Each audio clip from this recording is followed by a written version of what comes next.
Imagine being the strongest emperor of your time, yet losing to the demon queen and reincarnating into the body of an obese person in a world without cultivation. To make matters worse, in this world, gender roles are reversed, where women go out to work and men are responsible for taking care of the family and home. Our hero's current goal is to survive in this feminist world where women are true predators while regaining the cultivation he lost after reincarnating. To further complicate his situation, the woman who killed him and caused him to reincarnate in this world also followed him here. And like the Emperor, she is also looking to regain her power and have her revenge. Nevertheless, thanks to rigorous training, he manages to lose all the flabbiness and extra weight he had. However, this made him an even more desirable target for the women of this world, who pursue and compliment him in an almost savage manner. During a mission, he ends up discovering that women are not the only dangers in this world, as demonic monsters and martial arts still exist, albeit in a hidden form. Knowing all this, could our protagonist survive in this world of reverse roles?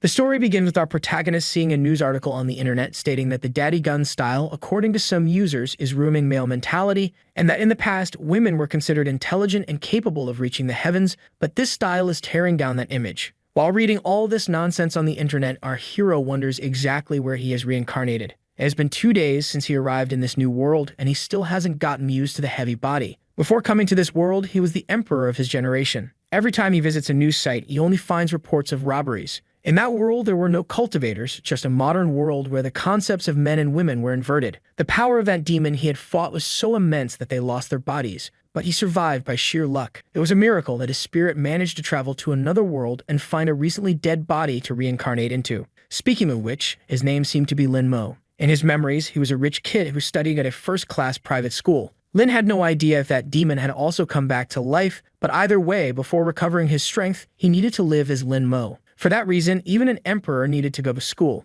Getting dressed, the young man left his room. Looking around, he assumed that his family wasn't bad at all. Even so, the house was smaller than his last fish tank. In his memories, it seemed that his parents died in an accident, and his grandmother had Alzheimer's, bedridden in the hospital. His distant aunt took on the role of guardian after he was abandoned, and together with her, his family also moved. Before he knew it, everything that belonged to him was already his aunt's, and his quality of life had deteriorated. Walking through the house, the boy approached a table. The one with hair like it was licked by a cow was named Yangjun, and the other was Zixuan. The boy's aunt appeared, saying that he arrived just in time to discuss his studies, and that Yanhu was right, mentioning that it was a joke. Hearing the name his aunt mentioned, the boy became thoughtful. In the memories of his body, his grandmother arranged a marriage for him before she developed Alzheimer's, and the girl's name was the same. However, she was shocked when she learned about it, and with disdain, asked how she could go out with someone as fat as him. While crossing the street, he was accidentally run over by a truck. And when this happened, his aunt canceled the engagement, thinking that it was unbelievable because the emperor of his generation would have to marry someone from this world based on another woman's decision.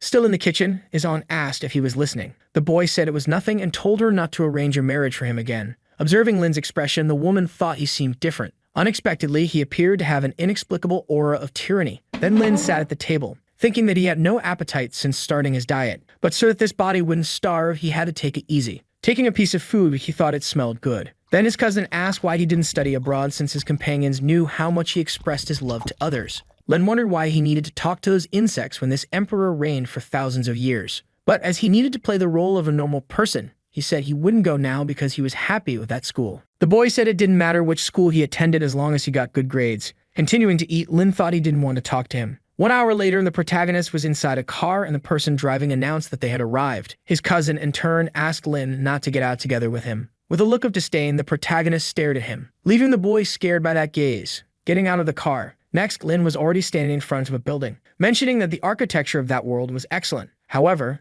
there were some issues. Each of those men stood out a lot as they were showing their pale legs, but at least the women seemed normal. In the background, 2 girls were talking about the protagonist's brother's legs, saying they were beautiful. With disdain, the boy thought that it was so unpleasant that it made him almost vomit. However, he should forget about that because he didn't know if that demon was still alive, and besides, he needed to strengthen his body before she appeared. While walking through the school, Lin found his classroom. In the background, someone seemed to mock the protagonist, saying his fiancée was there. His wife was sitting at the table while 2 girls were talking to her. Observing the protagonist, she didn't seem to like his presence. Lin thinks it was amazing how mortals could be so unbearable. The boy heads towards his desk, leaving Yanhu confused. While sitting, he wonders how he could resume his cultivation somehow. Someone grabs his shoulder, saying he should believe when he said he couldn't like her. Reality wasn't the same as on TV, mentioning that she seemed mature but should be deceived by the things she said. Remembering the girl, Lin thinks she should be that body's classmate. Continuing to speak, the girl questions how she could like a second-class person. Seeing Lin still silent, she supposes she had said too much,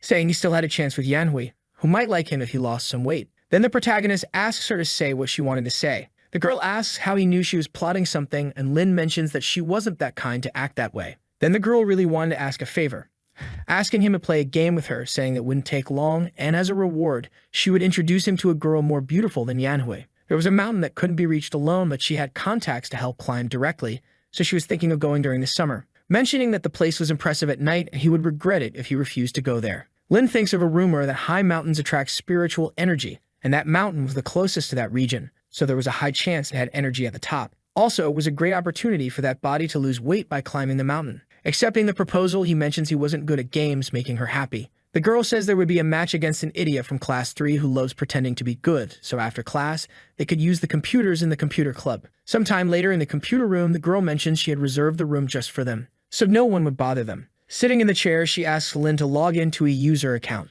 Then the protagonist enters his password, successfully logging into his account. Inside the game, the boy looks at a window, saying it was a competitive action game with an immortal theme. The girl appears, saying she had called the boss of that realm because he would help them. Then the boss appears, mentioning that she really brought a man, apparently liking the protagonist because he was her friend's classmate. Cutting the atmosphere, she says she would start the 3v3 PvP mode. Starting to run, the girl asks them to be quiet while she takes out the enemy team. Then the protagonist's friend asks him to hide while she goes to check. Lin thinks that only legendary beings in his world could be immortal, but cultivation and everything from his world were similar to the game. Supposing there was a chance that world had immortals, so we should be careful. While sitting, a notification appears that someone had died. That girl from before appears, apparently stressed. Starting to run again, she says she made a mistake and now would take revenge. However, she ends up dying again, repeating the cycle of running again, but now the protagonist's friend would help. Even so, it doesn't help at all. Outside the game, the protagonist's friend is furious because not even the boss of that realm was managing to defeat that person,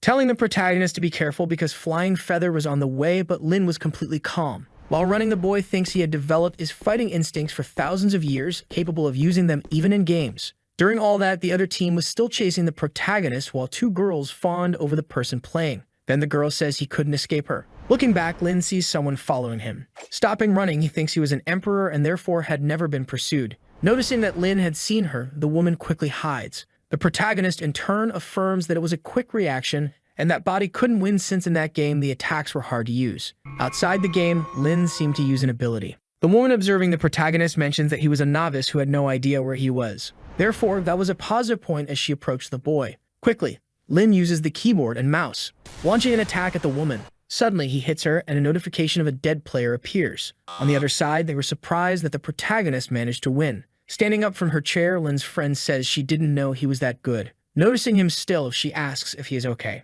Lin thinks he had no idea that a body like that could be so damaged by a simple use of spiritual energy. Returning to the game, one of his friends asked to come back, but she didn't have more time, thinking that she had finally found him, wondering why he always kept running away. But this time, she would kill him going towards the protagonist. Meanwhile, the boy kept running non-stop. Noticing the girl had found him again, he thinks he should boost the lower part of his body again, throwing his sword towards the woman. Then she questions if the boy wanted to hit her from that far away. At the same instant, her leg gets hit. She ends up falling to the ground. Looking at the sword in her leg, she wonders if it was a warning to stop following him. Outside the game, one of his friends says they should stop chasing him. The girl, in turn, asks if she knew the other side, asking to contact them right away. Sitting in the chair, she murmurs the protagonist's name. On the other side, the protagonist's friend receives a call from those girls wanting to see her. Approaching Lin, and his friend says he was amazing, suggesting they play a few more matches, but the boy didn't want to play anymore, asking not to forget the promise he made before. Sometime later, Lin was already near his house.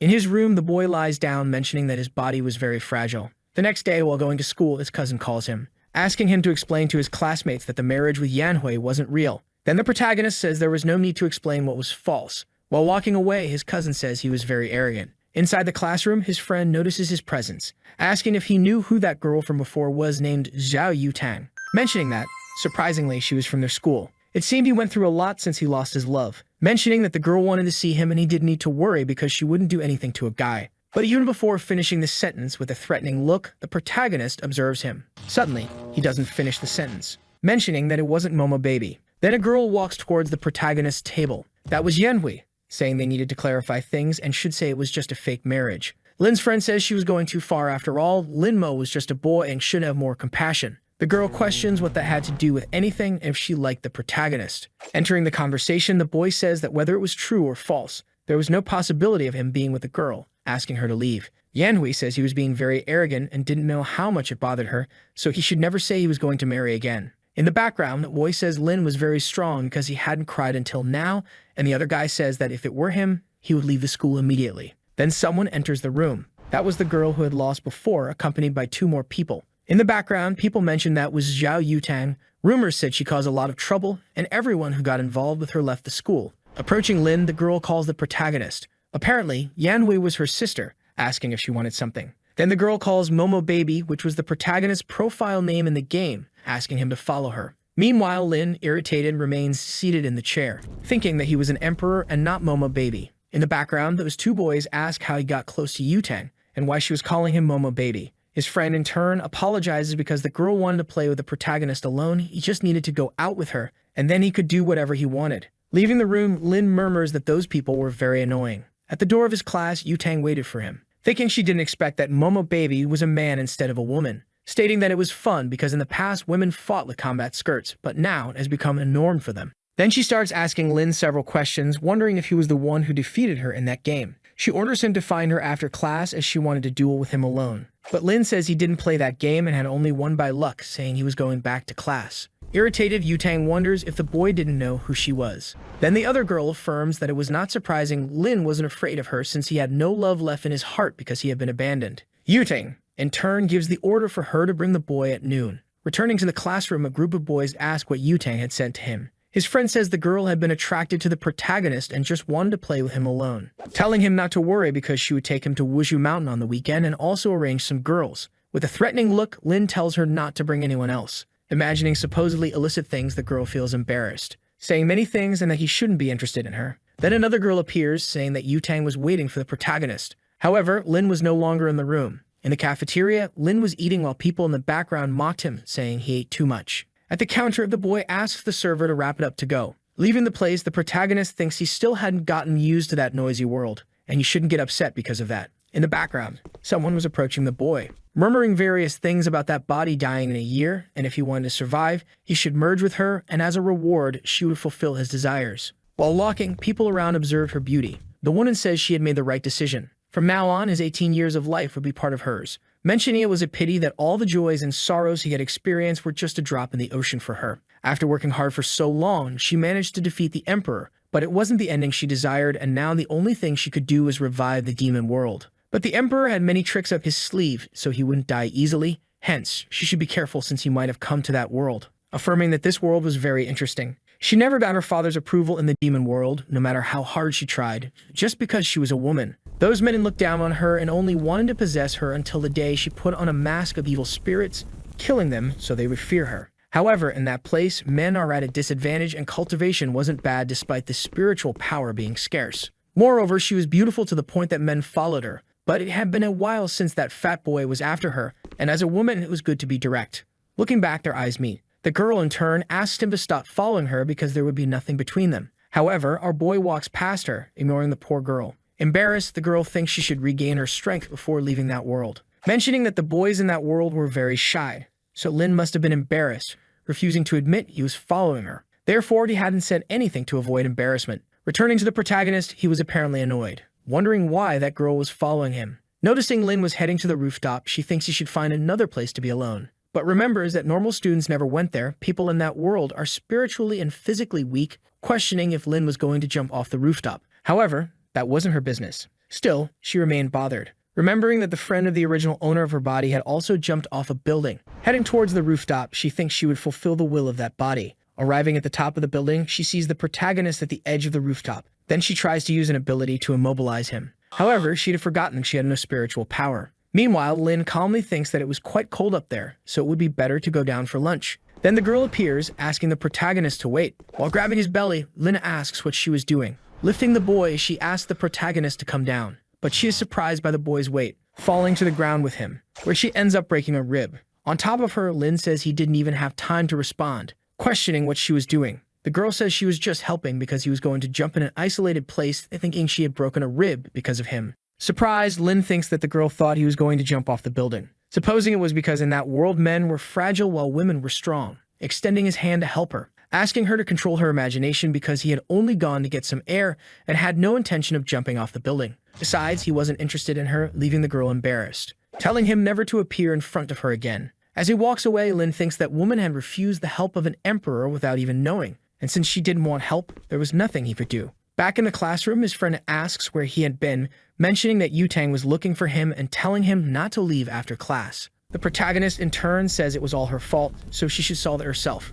But the girl says she would go with him after class to play with Yutang, and if he let her win, it should be enough to leave him alone. Even so, Lin says he wouldn't go, thinking he didn't want to lose to a little girl, even in a game. His friend keeps trying to convince the protagonist, but the boy says the problem was hers. The girl saying she would do anything for him. Lin still decides he wouldn't go, so his friend thinks she was in trouble. Sometime later, the day passes. Standing up, the protagonist tells them to leave and not to forget their promise at Wushu Mountain. While walking away, Lin remembers something, recalling that he had fallen on top of that girl, wondering if she was okay. The human body is very fragile, so she probably ended up breaking some ribs. Since human lives in that world were precious, he could end up being arrested, which would cause a huge problem. Looking for the girl, Lin thinks he should check on her. Meanwhile, she was still on the rooftop, stating that that body was very weak and couldn't get up. Besides, it was very windy, and she was hungry, thinking about shouting for help but wouldn't do it, even if she died. She didn't expect that could happen. An invincible demon who defeated the emperor was taken down by a fat boy. Then someone approaches the girl. Noticing it was Lin, the girl asks why he came back. Kneeling down, the protagonist observes her, thinking she didn't look well. Then he places his hand on her back, saying she had broken some ribs, mentioning she was very weak and needed to exercise, but the girl says it happened because of him. While Lin takes off his coat, the Empress, embarrassed, asks what the protagonist was going to do. Covering her, the boy mentions it was windy on the rooftop, asking her to wear his coat. Making a call, he says he would call an ambulance, but the Empress says she didn't need his jacket. The protagonist already knew she didn't want to wear his jacket because he was fat, but should remember that her body was fragile and could take it off when the ambulance arrived. However, for the girl, it wasn't for that reason. She didn't expect the protagonist to be so kind. This world has a standard of beauty for men, thinking she didn't know why Lin helped her, but would keep an eye on him anyway. Sometime later, the ambulance arrives. While the Empress is on the stretcher, two girls notice the commotion. Embarrassed, the girl thinks she would never forget that day. At night, the protagonist was already near his house. Entering, his cousin asks why Yutang had come to talk to him. Then Lin says he would say it only once.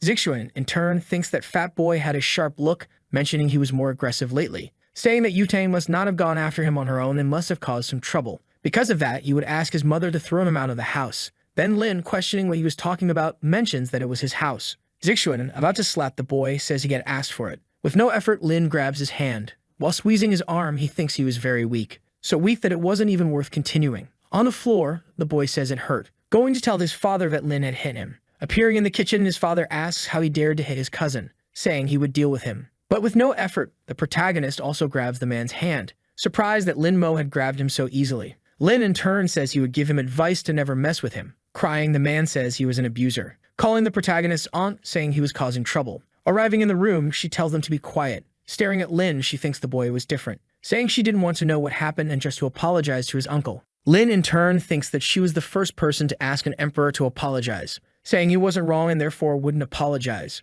However, she says that if he didn't apologize, he wouldn't receive his vacation allowance, but the boy says he didn't need it. Entering his room, Lin wonders if she was talking about money, remembering that without it, he wouldn't be able to go to Wushu Mountain. He had nothing to sell in that house and no savings. Thinking of selling some clothes and shoes, Lin opens his computer, surprised that a buyer responded so quickly. 3 girls in the comments of the post were asking personal questions and if the items still had his scent. Surprised, the protagonist thinks he was never afraid, not even of demons, but those women scared him. Even so, he would sell to make money. Wondering why money was the first problem because he should first regain his strength. The body is the foundation of cultivation, and if he could absorb spiritual energy, money wouldn't matter. A few minutes later, the boy was completely exhausted, and without spiritual power, the body couldn't handle it, so he had to forge his body from scratch. Then he receives a call from his friend, saying she wanted to talk about Wushu Mountain, mentioning that her friend said he was going there and asked if it wasn't better to go another day. Lin says it wasn't a problem and they could go anyway, so the girl says the bus would leave in the morning, so he shouldn't be late. The next day, the protagonist goes to the table for breakfast.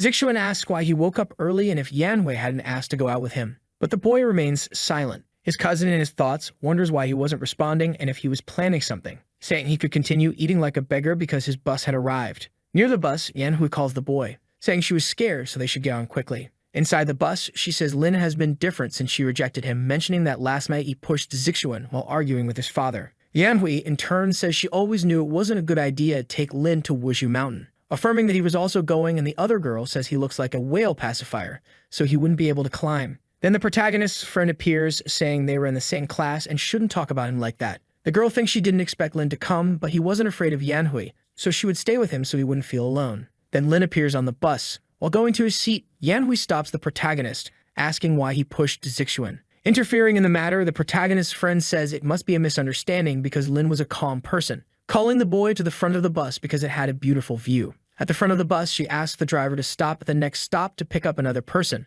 The protagonist, in turn, hopes that when they reach Wushu Mountain, he wouldn't be disappointed. Looking to the side, he notices a girl riding a motorcycle, stopping the motorcycle in front of the bus. Suddenly, the bus is forced to brake. Removing the helmet, it was Yutang. The protagonist's friend gets nervous, fearing she stopped the bus to go after Lin Mo. Leaving her seat, she says she would talk to her. Questioning what she was doing there, Yutang says she was looking for that fat boy. Observing Lin, the girl mentions that if it weren't for his size, she would never have noticed him. Then everyone starts laughing at the protagonist. Yutang says he shouldn't go to Wushu Mountain and that it was better to go with her to play video games, and if he did that, she could make his wife return to the relationship. But the boy didn't want to know about it, asking her to leave him alone. Then Yutang asks if she was bothering him, thinking that if it weren't for him, she would never have lost even once in her life, questioning if he would go with her or not. Then Lin seems surprised, noticing that the girl's necklace had a bit of aura, thinking that his refining technique was a bit poor, but that was something difficult to craft in that world, wondering if cultivators still existed, saying he would play with her after climbing the mountain.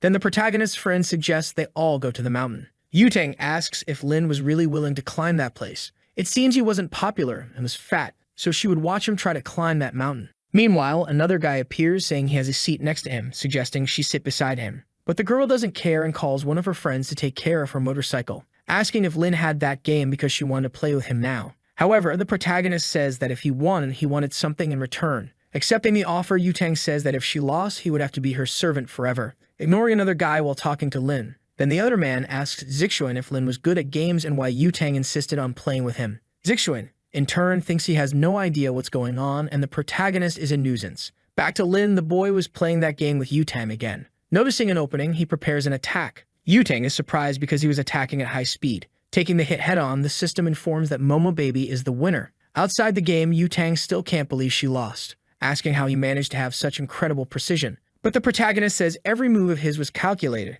and that game is very easy. Then the girl thinks he was a genius, but little did she know he used his cultivation to stimulate his brain. Since Lin had won, he should ask for what he wanted. Lin, in turn, asks for 10,000 in cash. Yutang asks if that was all because she could make his ex-fiancé come back to him, and if he was willing, he should become her training partner from today. Ignoring the girl, Lin still asks for the transfer, thinking he had secured the money to forge that body. Taking out her phone, Yutang makes the transfer. Moreover, she adds her phone number, so he should answer if she called. But he shouldn't call her or give her number to anyone. The protagonist thinks that even as an emperor, he didn't have such arrogance as hers. Standing up from the chair, the girl says there was very little space, ordering Yanhui to move to the front, making the girl nervous, thinking she was doing that after so much effort to sit next to Zixuan. Standing up, Yutang tells her to hurry up. Yanhui thinks about scolding her sister but can't do it in front of everyone. Then Zixuan says that Lin wanted to say something to her, so she should see what it was. Standing up, the girl goes towards the protagonist. In his thoughts, the boy is happy because he could sit next to Yutang. Trying to introduce himself to the girl, Zixuan only gets a sharp rebuke from Yutang, telling him to shut up, thinking that if she knew that boy was so insufferable and wore so much perfume, she would have preferred to sit with the protagonist. Arriving at Wushu Mountain, the students are surprised by how high the place is. Then the protagonist's friend tells everyone to follow her and not lag behind. Half an hour later, Lin Mo, observing those boys, thinks they were much worse off than he was. When he managed to recover his powers, he would punish them every day for centuries. The protagonist's friend, noticing that no one was there to help him, thinks she couldn't assist him because if someone saw her with him, she might get strange looks. 20 minutes later, Lin Mo was still climbing the mountain, thinking he couldn't go any further because he had the least endurance in the group. Those boys seemed delicate, but were actually quite fit. Noticing that Lin couldn't continue, his friend thinks that since she brought him to that place, she should help him. Asking if the boy needed help, but Lin Mo says she could go on her way, because he could still continue. Thinking that this exhaustion was nothing compared to the things he went through in his previous life. The protagonist's friend wonders why he was making such an effort for that, saying she would go ahead, and if he couldn't climb anymore, he could let her know. People in the background are surprised because the protagonist had already climbed halfway. The other boys, already exhausted, couldn't continue. While thinking about giving up, Lin Mo, determined, continues to climb.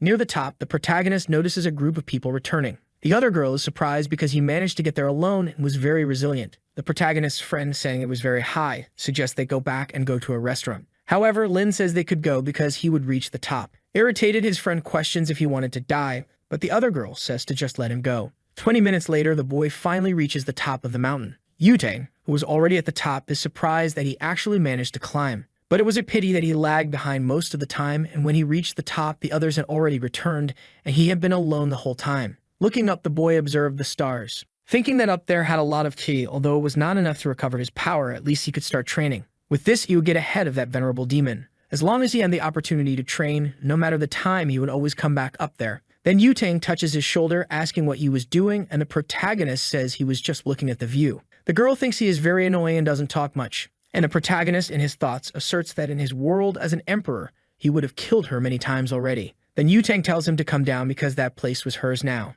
Lin mentions that he was very tired, so she should help him down. Yutang says she wouldn't bother him anymore that day, handing the protagonist a snack. From now on, he would be her companion, and since she was bored, she would go down first. Opening the wrapper, he realizes it was leftovers from the girl's snack, mentioning that in his previous life he had eaten many beast carcasses, so that was nothing. Sitting down to meditate, the boy thinks he should start by cleansing the marrow. Sometime later, it gets late. The protagonist's friend on the phone with him asks if the boy really wasn't coming back. Lin Mo says that place was pleasant, so he would stay during the holidays. Fiddling with his phone, he thinks he should notify his aunt. Calling her without any ceremony, he already informs her that he would be away for a few days during the holidays. Ending the call, the receptionist asks what he could do for the protagonist. Then the young man asks how much an individual room costs for 2 months, and the man says it was 8,000 yen. Thus, Lin Mo continued his training during the holidays, day after day, climbing the mountain non-stop. The training was rigorous, but the fruits would be worth it. Then 2 months pass, and the protagonist's friend says she was arriving and if his bags were ready. Thinking that she couldn't talk to him during the holidays, and because of that, Yutang was always bothering her. So she had to take him to Yutang no matter the circumstances. Meanwhile, Lin Mo looks at himself in the mirror, thinking that after 2 months, the spiritual energy in his body was still weak. Appearing like a complete Giga Chad, he says he should still continue being a mediocre student. Sometime later, the protagonist's friend says she finally managed to find him. But when she looks at the boy, she is surprised by his beauty. Supposing she had mistaken the room, imagining having a family with that man. With a remorseful look, the protagonist notices the girl staring at him. Embarrassed, she starts to leave, thinking the protagonist must think she was a pervert. Then Lin asks where she was going because she wasn't mistaken. The girl, in turn, asks if he was a friend of Lin Mo, but he says he was Lin Mo. However, she doesn't believe his words, supposing they had the same name. But the protagonist says he had just lost some weight, asking why she was so surprised, although the boy had changed drastically. Everything about him was completely different. Grabbing the bags, Lin says they should go. Then the girl thinks that from his cold look and way of speaking, he was definitely Lin Mo, thinking she wasn't dreaming and the boy had changed a lot, affirming that it was worth not treating him badly in the past, asking him to carry her backpack. However, another girl appears, offering help to the protagonist. Quickly, his friend approaches the car, opening the door for the young man. Inside the car, she mentions that he now looked very handsome, asking if he had been climbing the mountain all this time. His efforts certainly paid off, and when Yanhui saw him now, she would regret breaking up with him. So now many girls would be kind to him, but he had to understand that it was all falsehood, so Lin asked her to just shut up. Afraid, his friend wonders if the protagonist hated her for not climbing the mountain with him. If she had been kinder before, he might have fallen in love with her, and they would have a perfect love. However, there was still an opportunity because she was still the closest to Lin, saying that he must have been through a lot and that they should go out to eat something, but the boy just wanted to be taken home. Sometime later, the young man was already at his house, and his friend says she would see him in a few days. Then the other girl asks if she wasn't going to take the protagonist to see Yutang. But Yunshu says she wouldn't take him anymore, thinking she couldn't take a beautiful lamb to the wolf's den. The only thing she needed to do was use Lin's account to play. Then Lin Mo enters his house. The whole family is surprised by his appearance, asking who he was and how he had entered. But the boy says he is Lin Mo and had just lost weight. Even so, Zixuan doesn't believe it was him because even if he lost weight, he wouldn't be that handsome. Then his mother asks him to stop yelling, asking if the boy had had some surgery. The boy mentions that she had all his money, so he couldn't have done that, questioning if he would receive his allowance that semester. His aunt said she would cover all his expenses and also buy a new uniform. But if he did anything bad to his cousin or uncle again, she wouldn't give him another cent. Standing up, Lin says he was already satisfied, and his aunt thinks he really was the protagonist. The next day, the young man was in a car with his cousin going to school. Zixuan asks why the driver was driving slower this time, so the girl says she would go faster, thinking she couldn't help but look at the protagonist because he was very handsome. So she just wanted to keep observing the boy. Then Lin gets out of the car. Everyone around is surprised by his beauty, wondering who that boy was. His cousin, envious, questions why Lin was drawing so much attention. Noticing that the girls were taking pictures of him, the young man thinks something wasn't right. Soon after, he enters his classroom. Heading to his seat, another girl wonders if he was a transfer student. Liv, in turn, thinks he had just lost weight, but just because of that, he was already a little better than normal. However, he usually wouldn't attract so much attention, wondering if it was because of his aura. At the classroom door, a commotion was happening. Yutang, holding the protagonist's friend, says she would give her 3 minutes to bring that fat boy to her, but Yunshu says there was no fat boy anymore. The girl mentions that she would regret it if she continued lying, so Yunshu says she would tell her where Lin was. Pointing to the protagonist, she says he was Lin who had lost weight over the holidays. Observing the boy, Yutang seems not to believe it. Furious, she says that guy could never be Lin, but Yunshu is telling the truth. The protagonist in turn says the girl wasn't lying, saying she would train with him whenever she wanted and to meet after class. Then Yutang asks who he was. Again, Yunshu says he was Lin and had lost weight over the holidays while climbing Wuzhu Mountain. In her thoughts, Yutang wonders if it really was the boy, questioning if it really was that fat boy while the boy asks her not to call him that anymore. Noticing he had the same voice and behavior, she affirms that he really was Lin,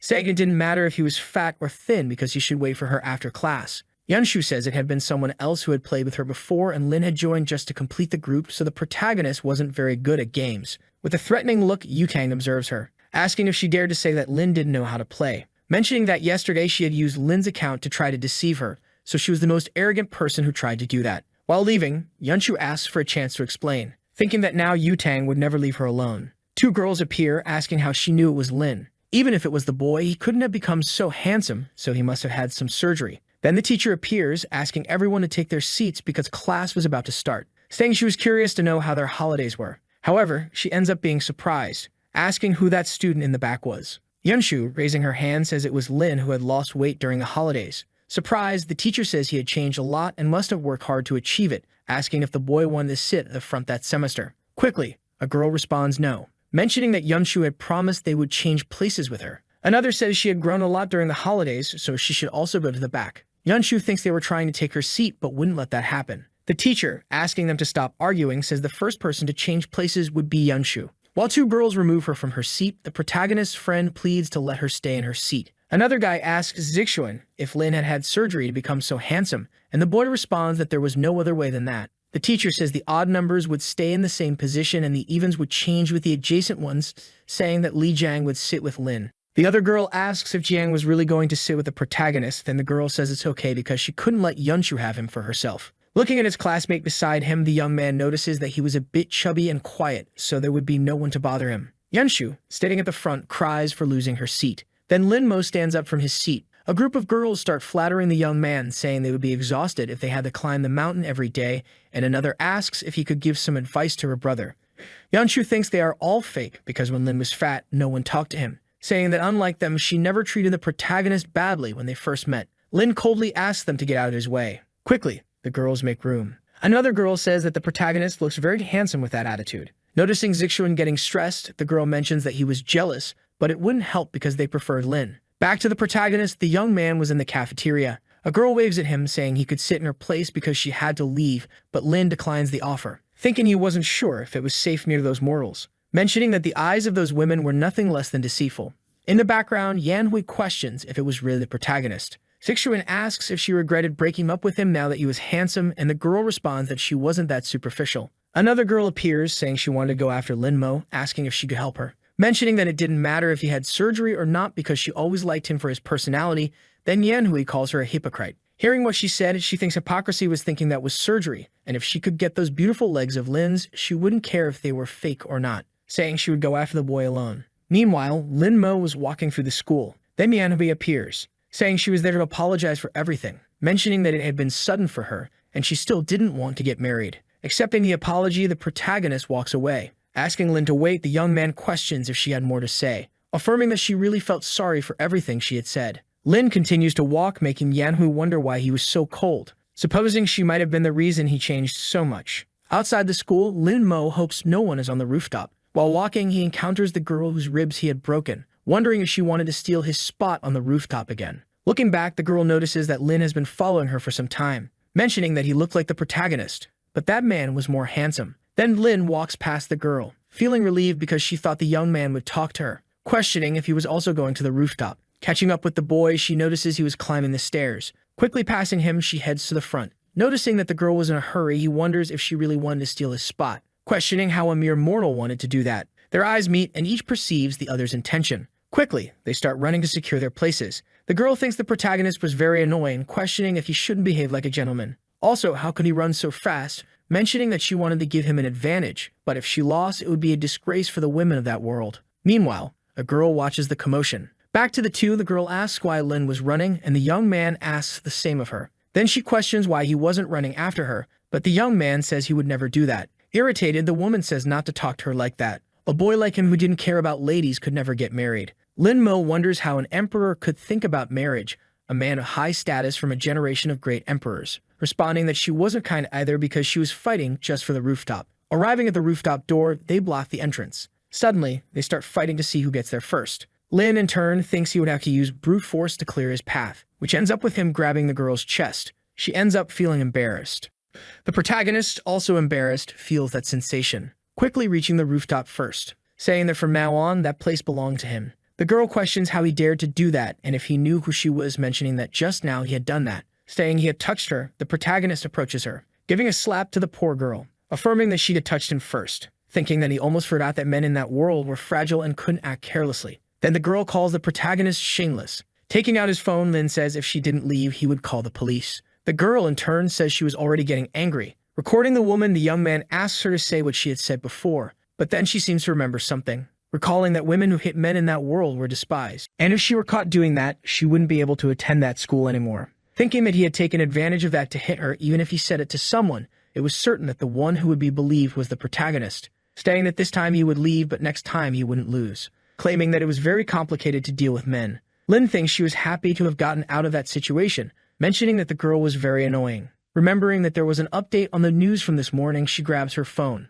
Looking at the news, she ends up surprised. The news reported numerous chickens on a farm that were suspected of being infected with a virus, which ended up turning them into dried corpses. Observing that chicken, Lin Mo seems to recognize it, remembering that the demon from before had a sword that would suck any creature that touched it down to the bones. But in her final battle, that sword had exploded, and then her own sword also exploded, trying to protect her, sending her to that world. Wondering if that demon was really dead. Since to become immortal, Lin had to follow the path of heaven, but in exchange, she only had to kill people to gain her power. That's why she needed to investigate what was happening. Sometime later, it was already sunset. As Lin was leaving, the girls were still fawning over the protagonist. Yunshun appears, saying she would accompany him to Yutang's house, but Lin Mo says it's not necessary. Even so, the girl insists on going, mentioning that Yutang and her sister were very dangerous. She tells the story of a time when a boy was tricked by his classmates and ended up with a tragic fate. However, the boy thinks he doesn't want to go to that place, asking Yunshun not to get too close to him, but the girl says he's interpreting things wrong.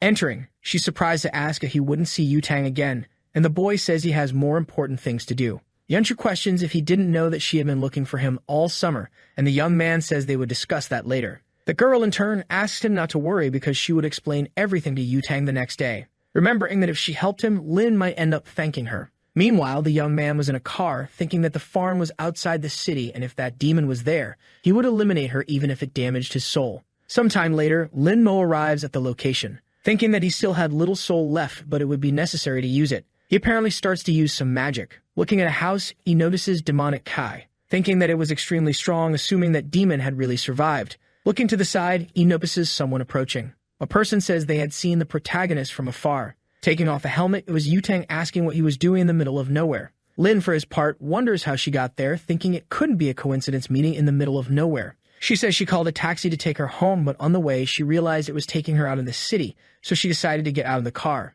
Irritated, the girl asks if he still thinks he's that ugly fat guy from before. Now that he's handsome, he'll meet plenty of girls who only think with their lower brains. Mentioning that handsome young men are the main targets when it comes to trafficking, she says he shouldn't forget to warn someone when he gets into trouble. Asking him to hold her helmet, she says she's going to call the police, asking if he remembers the car's license plate, but the boy replies that he doesn't. Then the girl says she's going to deliver some messages and will be right back. Lin, for his part, thinks that Yutang was just immortal, but could also track demonic energy. Then he realizes she has returned. Mentioning that losing weight was causing her problems, she asked him to hand over her helmet, Putting it on her head, she says she didn't want to get into trouble. However, she feels embarrassed, thinking that the boy was more handsome than those motorcyclists on the internet. Lin wonders if that was a protective helmet, and the girl thinks he really was handsome, questioning how she had that ridiculous idea, mentioning that it was her customized helmet, and if she broke it, she would give it as a prize to the mean girls, saying that it only gives her a headache. Looking where the girl was heading, he notices it was exactly where the demonic energy was.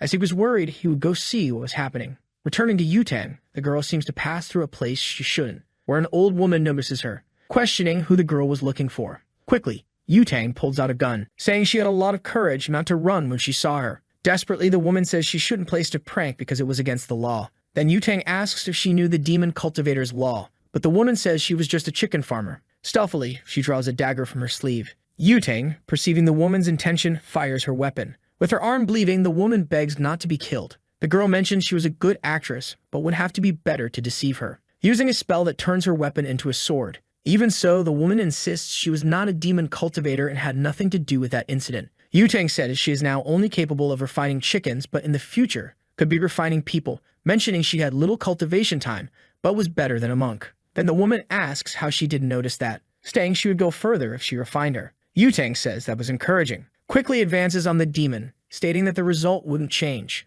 stabbing her sword into the monster's chest. Lin Mo, watching from the background, thinks that energy seemed to be from a demonic sword. Yutang, in turn, seems surprised, for her sword had no effect. The girl thinks that energy was completely different from the demon cultivators she had encountered before, questioning what that creature was. In an instant, the monster advances on Yutang, where she narrowly dodges, assuming that if she took that attack, she would surely die. Again, the creature envelops magic in its fist. Then Yutang takes a piece of paper. It was a spiritual talisman thrown towards the monster. However, it has no effect, where the demon again attacks the girl. Suddenly, she is thrown against the wall, as she coughs blood as she thinks she couldn't believe she had lost. At that moment, the protagonist appears to defend the girl, who asks what he was talking about because he should leave that place. Lin asks to speak politely, but Yutang orders him to leave. Quickly, the young man seems to use a skill, where the demon stops moving. Yutang, surprised, asks why it stopped, but Lin says it was nothing special, for it was he who was there. While fleeing, the demon falls to the ground. Before the monster, a giant aura surrounded the protagonist. The girl mentions that the pressure was very strong and she couldn't breathe, wondering who Lin really was. Meanwhile, in another place in Gyuyuan in the city of Liubei, a man says that Tao was what gave birth to heaven and earth, encompassing all things. Then the man seems surprised, questioning why the bell was ringing and if it shouldn't only happen when there was a great event in the world. With the master kneeling, his subjects ask if he was okay. Then the man says the father of Tao had just reincarnated. Returning to the protagonist, the boy asks where that demon was. However, the creature had already lost all its spirit, mentioning it was just a fragment of the sword. Even so, it didn't matter. Using a skill, the young man seems to absorb that spirit, thinking it could be a trap by the demon to reveal his location, but was a good item to cultivate when his demonic nature is eliminated. The only thing he had to do now was to take care of that woman. Behind the protagonist, Yutang says he was very handsome. Using magic, the boy orders her to forget what she had seen. Then Yutang faints. Observing the girl, Lin thinks her spiritual root was of the highest quality and that was incredible, even in his world. But that meant there was a good place to cultivate in that world, otherwise it would be impossible to reach that level. Soon after using his skill, the boy feels a pain in his chest, assuming he had overloaded his residual soul, thinking he should leave that place, where he ends up encountering two girls mentioning he was very handsome, and that they would take him to a nice place, but Lin asks to let him go or they would regret it. Then the girl says he was acting tough, asking him to be a little more gentle. Irritated, the protagonist thinks that as his soul was damaged, he couldn't use his strength. Grabbing his face, the woman says he should obey her. Meanwhile, Yutang was behind the two, asking them to get out of her way, throwing a punch at the woman who narrowly dodges. The other woman tries to attack Yutang, but the girl dodges and counterattacks, quickly delivers a kick to the other, where she ends up knocking them both out. Approaching Lin, she asks why he didn't defend himself because when encountering people like that, he should strike with all of his strength at their weak point. The boy, questioning what the vital point was, hears Yutang respond that it was the chest and asks if he didn't even know how to defend himself. Leaving, the girl says she would take the young man to her house. When he was about to take off his helmet, Yutang asks why he did that, telling him to just get on the bike. Getting on the bike, the two head towards Lin's house. The protagonist thinks that in his past life, holding a girl without being in a relationship would be considered indecent, but in that world, they didn't think much about it. However, that vehicle was very fast, mentioning that with his sword, he could go faster than that. In the dead of night, the two arrive at their destination. Lin, thanking for the ride, asks how much he should pay, and the girl questions what he was talking about. Calling him fat, she mentions that just a moment ago the boy was scared and the protagonist asks her not to call him that. Then Yutang says that before Lin didn't care when people called him that. In the middle of the conversation, the girl remembers something, saying that the protagonist had deceived her again and left her waiting. But the boy says his family taught him he should go home after school because he couldn't walk alone, saying he had waited for her before. However, Yutang mentions that she had an emergency. Then her phone starts ringing. Answering the phone, Yutang asks if everything was already done, affirming that the target had a very powerful evil Kai. Mounting her bike, she says she had something to do. While heading to her destination, the girl stops at a corner, thinking that the protagonist's shampoo scent was bothering her. Returning to Lin, the boy thinks he needed to recover. Then Zixuan calls him, questioning if he was causing trouble with Yutang again. Yanhui, in turn, says the boy didn't know how to control his words and was trying to say that Yutang was a bit stressed. Lin, ignoring the two, continues heading towards his house. Inside his quarters, the boy sits next to his door, assuming that if he continued using his power, he could end up damaging his foundation. At least he got a sword fragment that he could use to cultivate. Soon after, someone knocks on the door. Yanhui appears, saying she wanted to talk to the protagonist. Noticing she wasn't with Zixuan, he thinks the girl wanted to be alone. Then Yanhui says it wasn't just about appearance, but the more time she spends with her cousin, the more she realizes she liked the protagonist. That's why she wanted to apologize for everything she had done, asking if his grandmother wouldn't want them to get married. Before she could continue talking, Lin closes the door. The girl, begging, asks him to believe her, saying they would get married. However, as Lin was an emperor, he didn't want to lower himself to that level, thinking that he thought he had already reached the maximum level of spiritual formation, but still had a long way to go. Starting to meditate, the boy considers it as mental resilience training. The next day at Lin's school, a girl calls the protagonist to eat. Noticing the boy ignored her, she mentions that he was very handsome but had a heart of ice, and he was getting more and more handsome, looking like a movie star. Meanwhile, Yanhui, along with her group, were eating. Looking to the side, she notices a girl trying to call the protagonist to her table, who, without any remorse, ends up refusing. Zixuan asks what good it was to be handsome but be alone, and the other guy says he had questioned how he had lost weight, but he always ignored him. Observing the situation, Yanhui seems uneasy. Getting up from the table, she says she would call the boy to her table since they were in the same class. Zixuan, irritated, asks why she would call him as the girl already knew he hated him. Reluctant, Yanhui asked the boy to let her go, otherwise Lin could see and interpret something else. Irritated, Zixuan says he had no more respect for him, and if she went to get the protagonist, she didn't need to come back.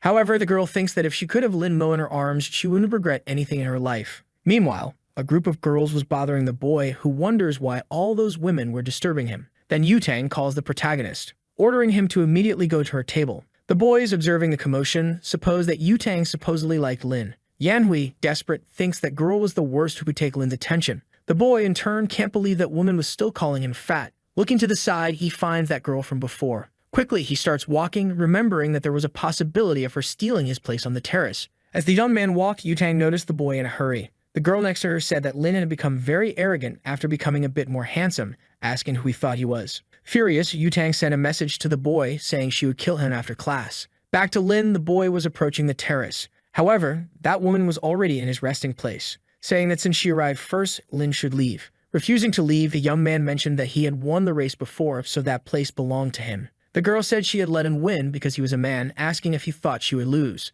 Then the boy suggested they go downstairs to bet on another race to settle it once and for all. Irritated, the Empress said that the boy only knew how to run and asked if he had any other skill besides that because if he continued that way, he would never get married. Lin Mo, in turn, said it was nothing special, saying he could choose any game and he would beat her in any of them. With a sly smile, the girl seemed to be planning something. Grabbing a cup of pieces, she said they would play that game. Observing that in the girl's hand, Lin wondered if it could be what he was thinking. Then the Empress asked if he knew how to play that game and said that if he won, besides leaving the terrace, he could ask for anything. Sitting on the floor, the boy mentioned that he wouldn't be able to fulfill any of her wishes even if he tried. Convinced, the girl thought she had spent thousands of years playing that game, and her skills were of another level. Little did she know that the protagonist had also spent many years playing that game, known as one of the best in his world. About to start the game, the two stare at each other. In the middle of the match, both sides were completely focused. Realizing he still hadn't won, Lin wondered if that woman was a reincarnation of a player of that game. Sometime later, the match continued until sunset.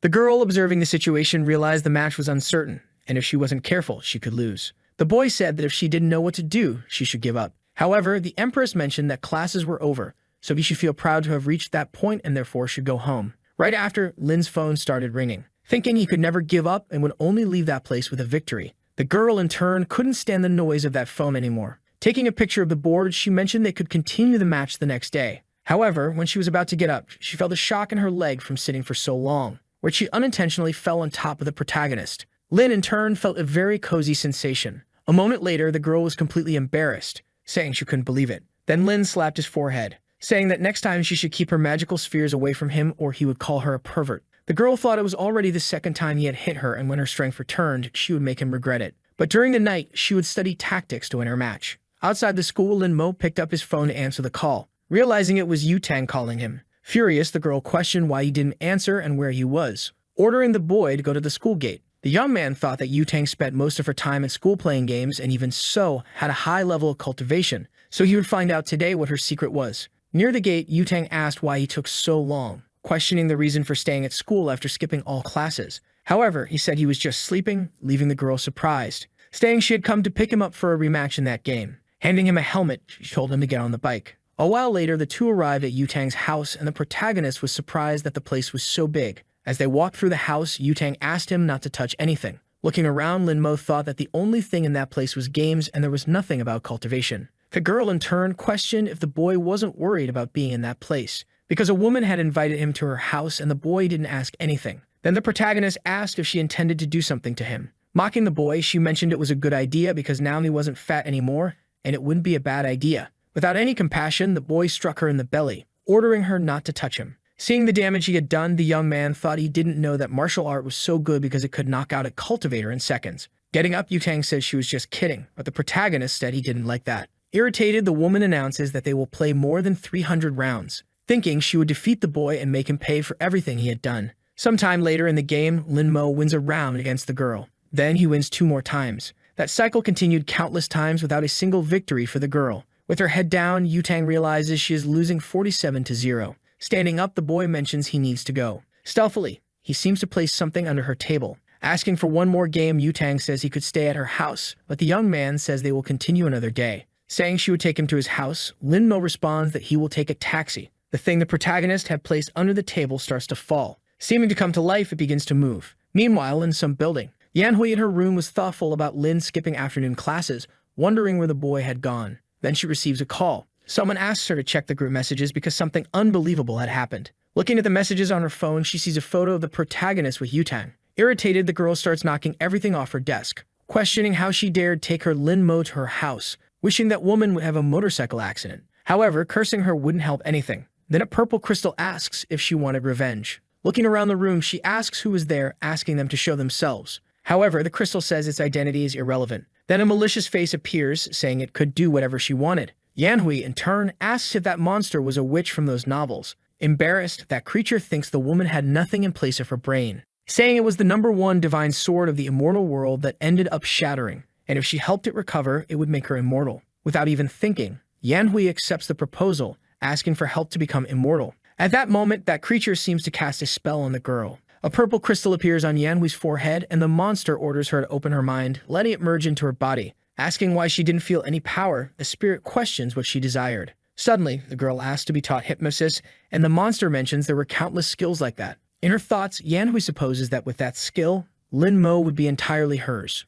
Meanwhile, the protagonist is riding in a taxi, thinking he couldn't use his powers recklessly and that Yutang should reveal her secrets. Quickly, the boy seems to make a hand signal. At Yutang's house, that doll received a signal. Observing the girl, he notices she is playing, questioning if Yutang was a fake cultivator, wondering how she reached that level. Furious, Yutang can't believe she lost to a stinky fat boy. Lin Mo, in turn, gets irritated with the girl's words, mentioning that now he will crush her in all games. Then Yutang remembers she has something to do. Watching her leave the room, Limo wonders where the girl was going. In the room, Yutang is changing clothes. Putting on a suit, she says that it will work. Opening a closet, there are numerous combat weapons. The protagonist thinks that even if all that was of low quality, they were still hard to get in this world. Starting to run, the doll jumps onto the girl's clothes, thinking that this time he would discover her secrets. Sometime later, Yutang arrives at a building, thinking she should find out what shampoo the protagonist used because it was very fragrant. Inside that building, the girl approaches a door. Meanwhile, someone says they should raise their glasses to celebrate the newlyweds.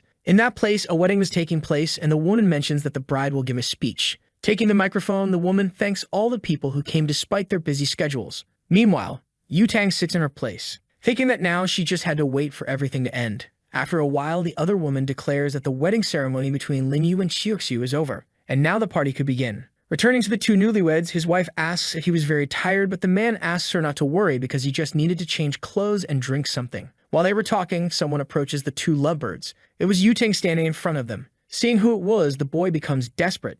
The bride, in turn, asks if something was wrong. Then Yutang says that now that her wish had been fulfilled, it was time to go. Starting to transform, the man asks if she thought fulfilling her wishes was that easy. At that moment, that boy transforms into a werewolf. When he was about to attack, Yutang used a talisman. Dodging the attack with a jump, she drew her sword, attacking the wolf from above. With one strike, he was knocked to the ground. Holding his neck, she thanked the girl, and in a matter of seconds, his head disconnected from his body. Desperate, his bride tried to save the man. In his thoughts, he apologized to the woman because he would never see her again, mentioning that this form was a stupid way to die. Returning to human form, his wife ran into his arms, begging him not to die, ordering them to call an ambulance to save him. Furious, the woman said she would kill the girl. Yudang, in turn, mentioned that she didn't know her husband as he was an expert in draining energy from women, turning them into slaves, saying she was just doing her job and it was nothing personal, using a talisman to make them forget everything they had witnessed. Right after, the bride fainted. Calling someone, Yutang said she had finished her job and now they should take care of the rest. Meanwhile, that doll fell from the girl. Running towards the man, Linmo realized it was a shape-shifting fox that would be very useful. Linmo decides to save the fox, feeling it would be useful, and thus begins to perform the soul reincarnation spell. The golden aura of his paper doll begins to rise towards the fox. The body of the former fox man starts having its soul extracted. The soul moves towards the doll, which has its hands crossed and ends up entering it. Thus, the object completely changes its form to one with long silver hair. The small one starts running desperately, and 20 minutes later, he reaches the hand of someone who was waiting for him. That person is our protagonist, who is outside the building. The soul of the man thinks he is going to die, so by luck he managed to get revenge, but regrets not being with his beloved. Soon, someone calls him by his name, Chen Xiu, and asks if the fox truly wants to die or if he prefers to live. Opening his eyes in that abyssal darkness, the man admits he doesn't want this to be the end of his life. He still has much to say to Zhou Linyu, and no matter the cost, he still desires to live. Our protagonist informs him that he will give him a new life, and in exchange, he must serve him for 10 years. Thus, the small one opens his purple eyes, revealing an adorable appearance now of a young fox man with long gray hair. He looks around at the ritual he is in, seeing our protagonist, who remains silent. Xiu has never heard of such powerful magic and wonders if it was this young man who summoned him. Soon, he looks up, recognizing that this is the most powerful man he has ever known in his entire life. The small one ends up falling to his knees inside the ritual. He introduces himself as Chen Xiu and says he is there to serve his master, expressing great gratitude for this opportunity to be under his orders. Linmo desires that he tell him everything he knows about cultivation in this world. The fox promptly agrees and asks where he should start, to which our young protagonist replies that he wants to know about the cultivation method. The small apprentice explains that due to the scarcity of energy in this realm, cultivators travel to other secret realms. They are completely limited because all are controlled by powerful clans and families. He then reaffirms that even an ordinary practitioner would not be able to join a sect without connections or background. Everyone is taken in by the clans, but only to be used as furnaces and eventually destroyed for cultivation. Our protagonist realizes that this has become an evil cultivation practice, which the small one confirms, stating that this logically happened due to the lack of energy. And logically, the cultivator community has always hunted down the users of these evil sources. Our protagonist asks if they resemble the cultivator Zhao Yutang. With a brief smile, the fox confirms and then says that this girl is not only the most talented, but also from the Zhao family, one of the 3 great families. The other one questions whether there is an immortal realm, to which the small one says he does not know. Quickly, the young man shouts and asks to visit his beloved during these 10 years of service, to which the protagonist agrees but instructs him never to reveal himself. Completely proud, he never imagined he would find such a generous master and accepts that it is very easy to please the immortals. But the next day, he ends up being impressed while inside a backpack. He realizes that his master is actually someone completely unexpected. Being an ordinary high school student, but he then thinks that he must be some sort of boss of that place. The fox thinks that our protagonist is incredibly popular and that all the women are staring at him. Assuming that our hero is the ultimate person, he thinks that if he were a woman, he would also be hitting on our protagonist. But completely clueless, he wonders what the young man has in mind since he can't go a minute without thinking about illicit things. Soon, our protagonist arrives at his seat, but he notices something strange. Some snacks are there underneath. Linmo wonders if it's from that annoying friend of his named Song Yunshu. His ex Dianhui approaches, saying she remembered his favorite snacks and bought them for him, and Linmo can't believe it was her. The cousin of our boy approaches, asking what she is doing, and becomes extremely angry. She claims that our hero is her fiancé and that it's normal to pamper him a little, which makes the man completely furious. With tears in his eyes, he prepares to slap the girl while calling her a bitch. He grabs his hand with extreme force while telling the boy to stop. Our protagonist is impressed that his cousin couldn't even manage to slap a woman. The girl says she will only say this once and ends up stating that she will punish him if he continues bothering our boy. This leaves the purple-haired boy completely helpless and crying. He runs away from there, leaving the girl alone. She says that if anyone bothers him, he can call her and she'll come back to solve everything for him. The girls think it's ironic that she now shows interest in the protagonist since he's become bolder as he's gotten more attractive. Soon, noon arrives and we can see the school cafeteria. A blue-haired girl calls for the blonde, saying that a girl named Yahello is stealing her man. But the president says they are a bunch of idiots and assumes the girl can have the fat guy since she's not interested in him. Soon, a certain presence catches her attention. It's the protagonist's ex, who shows up with a smug and malicious expression. She ends up calling out Linmo's name, who's our protagonist,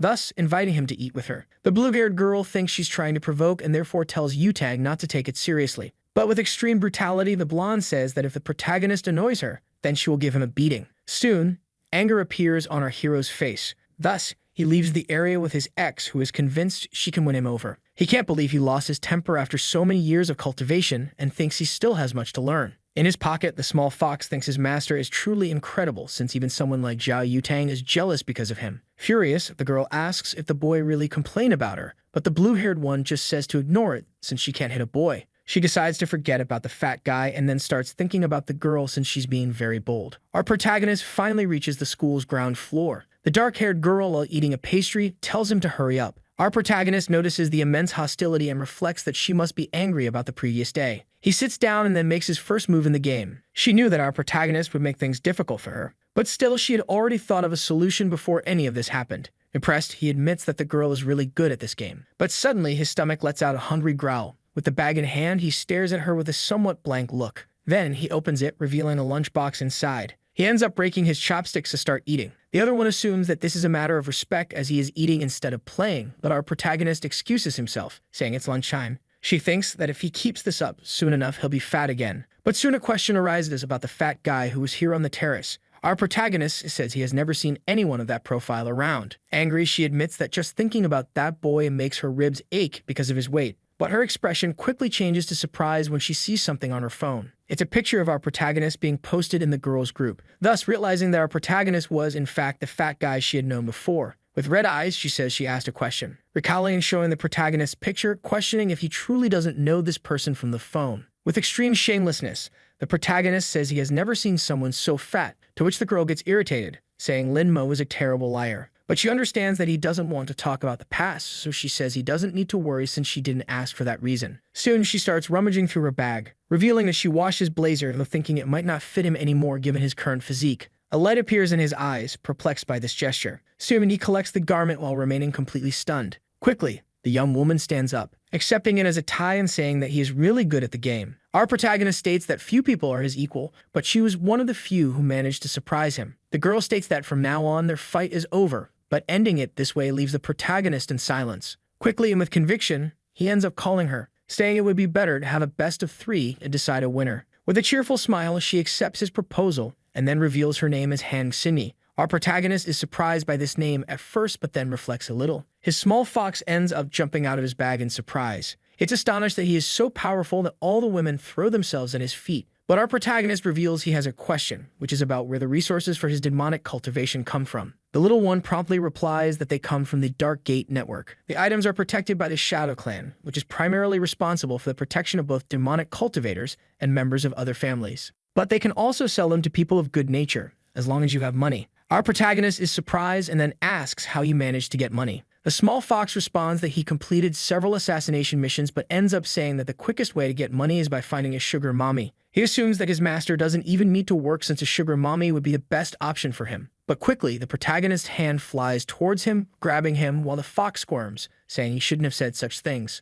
Lidmo then puts him back in his pocket, informing him that when they get home, he will take a look at the materials, especially how to make spiritual amulets. The night begins to fall over the school, which is now silent. At the time of dismissal, the blonde ends up calling him by the fat guy she knows. But our hero simply dodges, causing Zhao Yutang to get irritated and tell him not to pretend he didn't see her. She ends up saying that today his ex-girlfriend provoked her and tried to embarrass her, but our protagonist reveals that Yanhui is not his ex-girlfriend. The girl doesn't care but informs him that she's a respectable person and therefore he should cooperate and suggests that he could go for a motorcycle ride with her. In silence, the protagonist simply keeps his face expressionless while reflecting. The girl with a mischievous smile asks if Lin Mo will be able to get on by himself or if he'll need her to carry him. When he agrees, they both go to the motorcycle and she calls him a good boy. Behind a lamppost, someone watches the blonde and curses her for going out with her precious Lin Mo. A shadowy voice ends up asking why she doesn't hypnotize him. But the younger one reveals that she wants the protagonist to willingly give himself to her body and soul. Soon both leave the school in a desperate rush.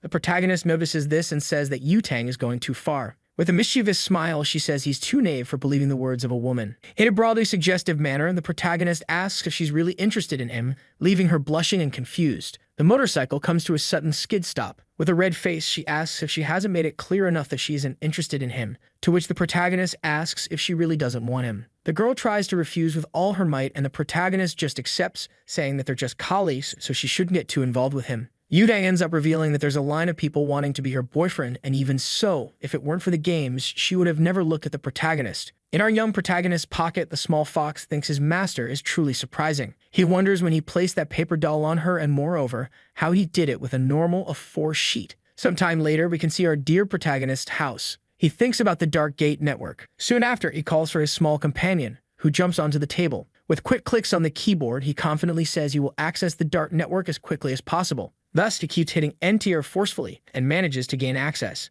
But the small fox ends up on a website with highly suggestive content. It's a site for renting some night ladies, or even books with explicit and adult content. Lin Mo then wonders if this is the right site, to which the small fox responds that it is the right site and that he just needs to navigate to the treasure page. He thinks he has found the real world of cultivation, but even a low-level spiritual weapon from the immortal realm is a superior treasure in this world. The most important things he will need are 1,000-year-old ginseng immortal stones, but they end up costing over $100,000. His small companion still tries to convince him to sell his photos to rich, older women. Below the stressed face, the protagonist asks if he looks poor or something, to which his small apprentice understands. Our protagonist then asks for the money the small fox has, but the little one ends up saying he only has 30,000 in his account. Grabbing the mouse along with his computer, he says that this will be enough. The white-haired young man decides to question if his master really intends to make talismans. Soon, Chen Xiu tries to suggest that the boy seeks something else since talismans may have a good price,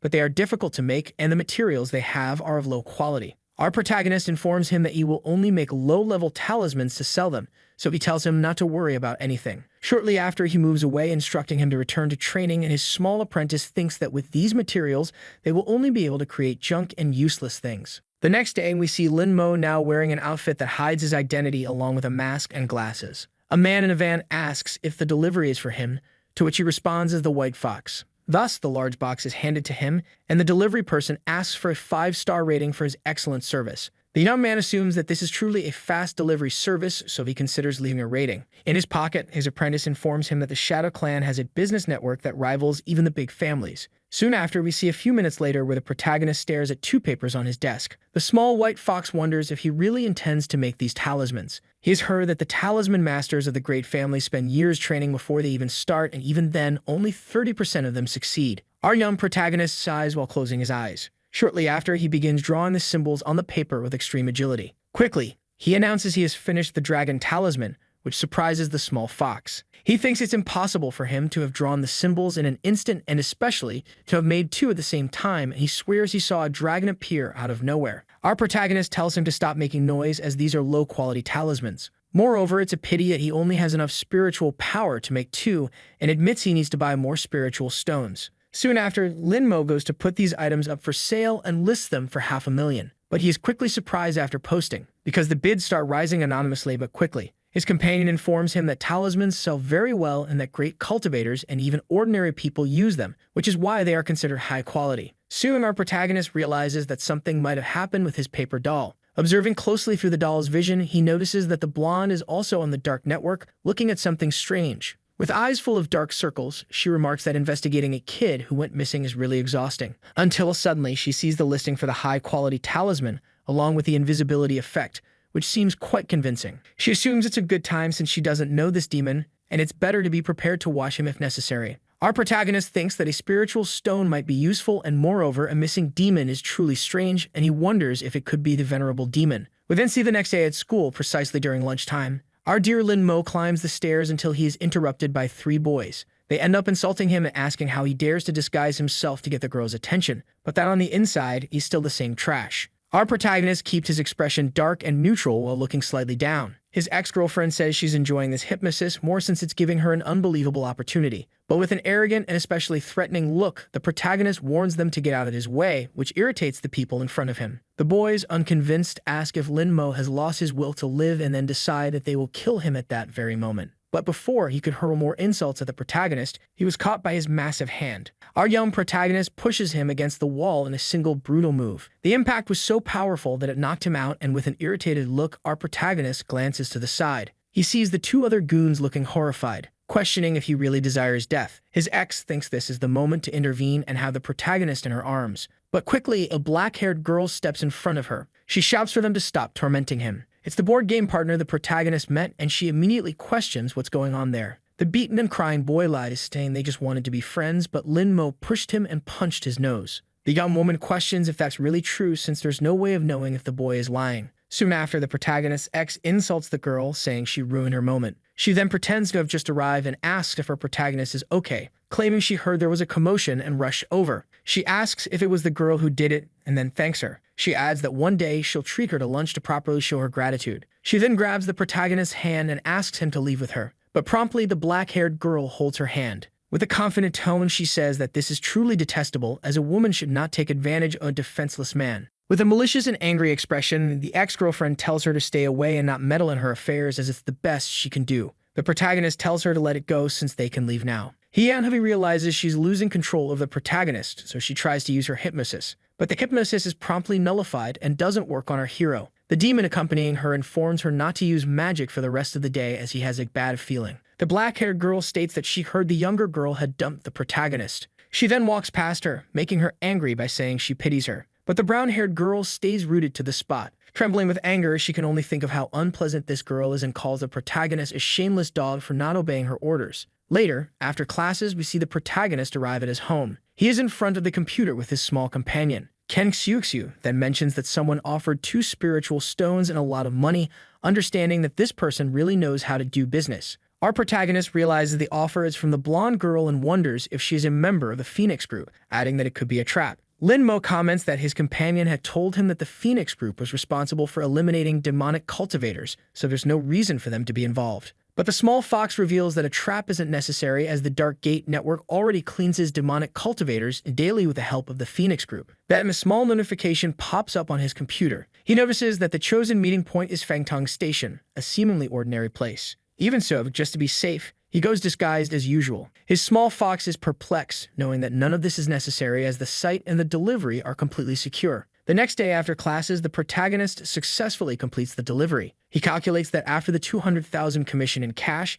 he has 700,000 left in the spiritual stones. But still, he hadn't expected the quality of items in this world to be so poor. Our young protagonist then absorbs the raw materials all at once. With a smile, he realizes that at least he can still recover some of his spiritual power. He then takes 2 more talismans that he crafted, thus unleashing a massive dragon from the 2 papers. The protagonist instructs his small companion to sell the 2 on the Dark Gate network, to which the fox confirms. He can see the comments from people genuinely praising whoever the master was who created these 2 types of talismans. Lin Mo thinks that this world is truly backward in terms of cultivation, and it's strange that they get excited over a simple first-level talisman. Quickly, his small companion becomes excited and perplexed, because someone offered 3 million all at once for the protagonist's talisman. But soon, the price shot up to 4 million in one go. Someone in a fully technological room asks if they've gone mad. They then question how a first-level talisman can cost more than 3 million. Quickly, someone on the microphone states that the invisibility talisman that was sold earlier wasn't ordinary, and that's why they want to find out about the manufacturer. In the blonde girl's house, she looks at her state-of-the-art computer. Quickly, she starts getting even more irritated as she sees something in front of her.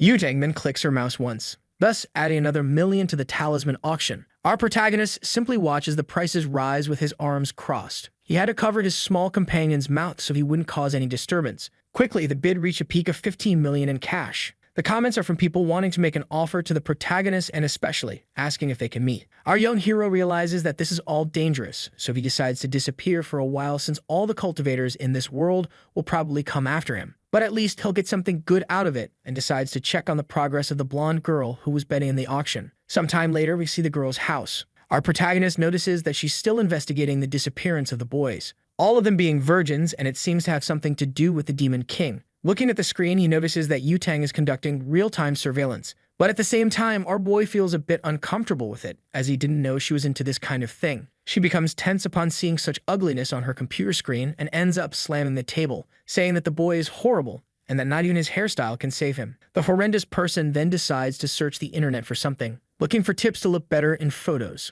It could be anything that would make him look beautiful, so he still searches for eccentric filters. Other things cross his mind too, such as plastic surgery and facial harmonization, but there's something more. Things like having a flat stomach, long legs, and even removing love handles. Our dear Yutang feels she can't continue living after seeing such an atrocity on her screen. She admits that not even the fat guy is as unbearable as this disgusting person. Sometime later, we see the school during lunchtime. Our protagonist notices that the blonde girl said something irrelevant to him, until suddenly his attention is drawn by someone in front of him. It's the black-haired girl who asks if he wants to play, and if Linmo doesn't want to, that's okay, as she doesn't want an easy win. Silence fills the air as the protagonist looks at the board game. Soon he admits that he isn't feeling well and decides to leave. He acknowledges that he doesn't want to admit defeat, but the young man also doesn't want to take advantage of the situation in any way. Our protagonist then goes to the edge of the terrace. Climbing up to get some air, he thinks that if he wants to obtain the power of Yang, he'll need to create a formation, and the most powerful ones are the demonic ones. If only Linmo had some tea, and perhaps it would be possible to do what he desires. The girl warns him not to accidentally fall, to which he just smiles.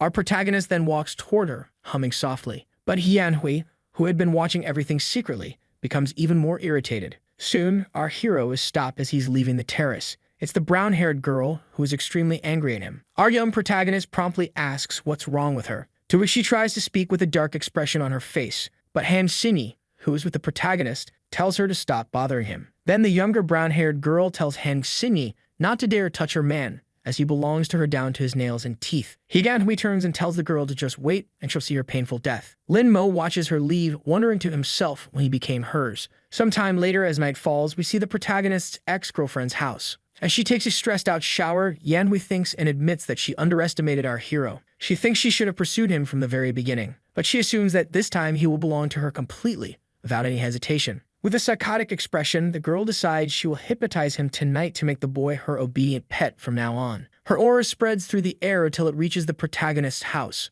The purple energy approaches him while he is having his morning beauty sleep, but a barrier formed from his energy manages to hold back all this negative impact. His small companion wakes up and notices something happened, wondering what could have caused such torment while he slept. Quickly, Linmo realizes it's a remote hypnosis technique and admits he never thought anyone in this world would use something like that to hypnotize this emperor. The next day, we see our protagonist's school. The brown-haired girl stands in front of him, blocking and preventing his path. She tells him that tonight he will get ready and come to her house. With eyes full of malice, she can only imagine the taste of his lips and becomes even more anxious for the night to arrive. But then she takes on a psychotic expression, thinking she has successfully hypnotized Linmo and assumes he will be obedient. On the other hand, our protagonist continues walking calmly, smiling as he realizes that it was her who tried to hypnotize him the previous night. It is then revealed that our hero managed to attach a paper doll to the girl's back. Its consciousness was already linked to the small doll that smiled at our protagonist. We then see him later in the classroom, until suddenly, something catches his attention. It's the paper doll on his ex's body, which has just vanished. The reason for its disappearance was that the brown-haired girl herself discovered the small observer attached to her. She then incinerates it with her demonic purple flames. Her demon tells her she's pathetic for not noticing she was being watched. With sweat on her face and tense, Yanhui wonders who could be suspicious enough to need to monitor her. Her companion then informs her that whoever it is, it doesn't matter, as she cannot let this person ruin her plan. After school, as the afternoon begins to fall, we see our protagonist walking out thinking that whoever destroyed the paper doll might be connected to the venerable demon. But since there are so many cultivators in this world, he cannot act hastily, and it may be necessary for him to seek out the Phoenix group. If his calculations are correct, the blonde girl should pass by at that exact moment. In this world, the act he's about to commit has a very specific name. It's called fraud. The girl is suddenly startled when she realizes she has run over the protagonist. The blonde quickly stops her motorcycle as our boy crashes to the ground from the previous impact. She asks why he crossed without looking both ways. Holding him in her arms, she asks if he's okay and says she'll take him to the hospital.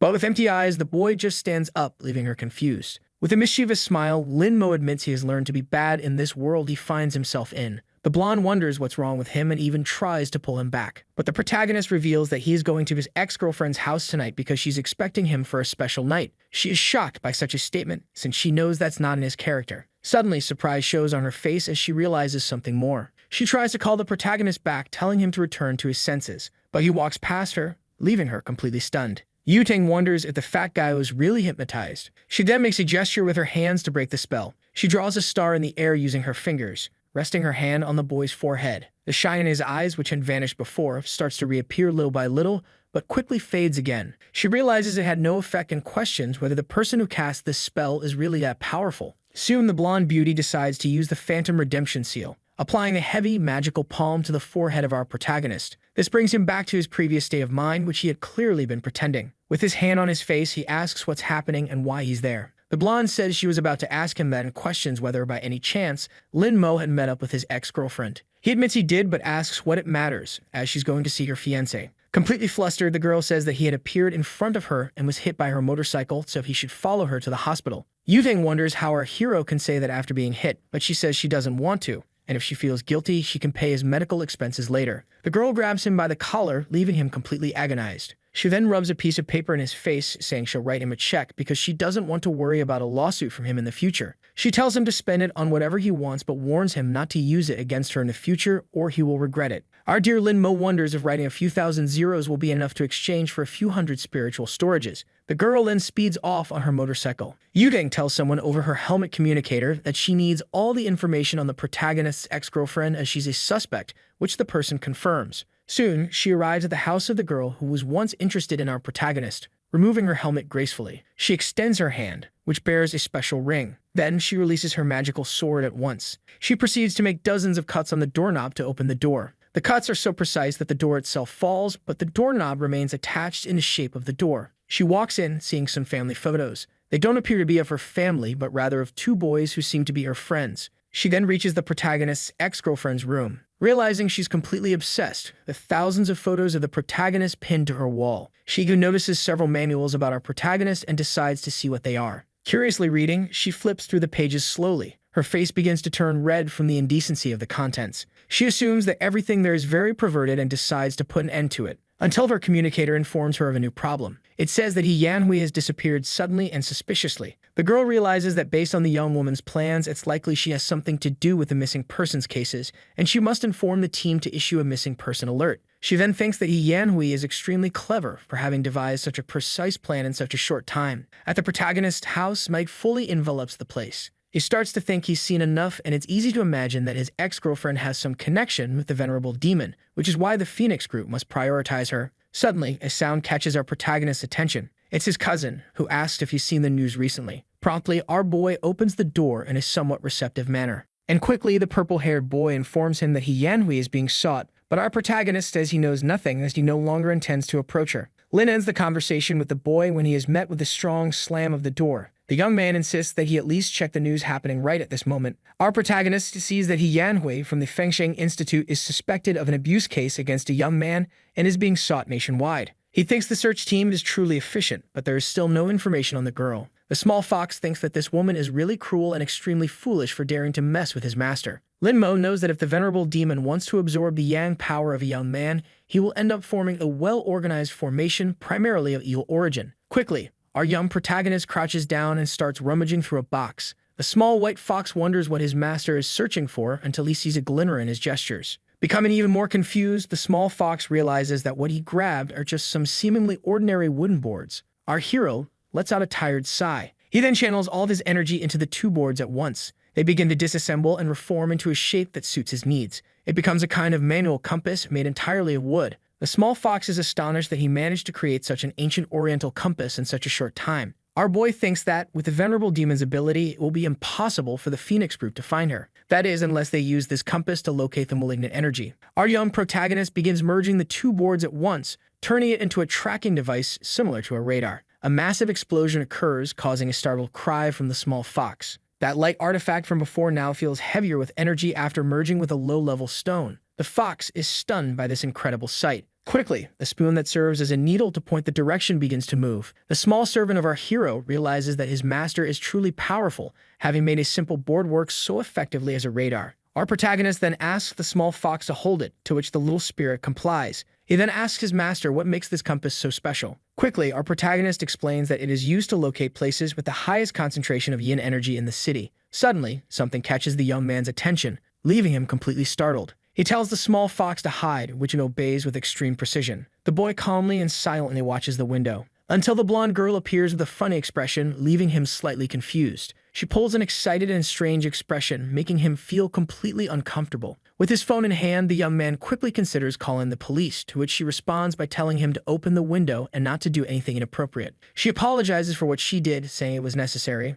Our protagonist promptly asks what she's doing in a place like that, to which the girl tells him not to say nonsense and asks where he was injured. Our hero thinks that Yutang is suspicious of him, but by sheer luck he hasn't healed yet, so the injuries and scars are still on his body. He shows her his wound on his arm and also reveals another on his leg. Quickly, the girl lifts his pant leg in an indecent manner, revealing the minor wound. Completely flustered and embarrassed, he asks what she's doing, but Yutang insists she's just cleaning the wounds. Otherwise, she will be responsible for the scars that will remain if she doesn't. She thinks that this guy, who used to be chubby, really has the most beautiful legs she has ever seen. His fox shouts in his mind that his master offered his arm and she went straight for his legs, clearly taking advantage of him. Our protagonist pulls his pant leg back down and says he didn't imagine someone like Yutang would come over for such a trivial reason. But the girl reveals she has a question, which is about him being one of the last people to have seen Yanhui, and she asks what she told him. The boy admits he doesn't remember anything that happened after seeing her. The girl then steps back through the window and says that this was all useless, so she's leaving, but the boy wonders why she doesn't exit through the door. Soon after, Lin Mo, being completely cautious, asks her to wait. He finishes by offering to act as bait to help her if she wants. Quickly, the girl blushes with embarrassment,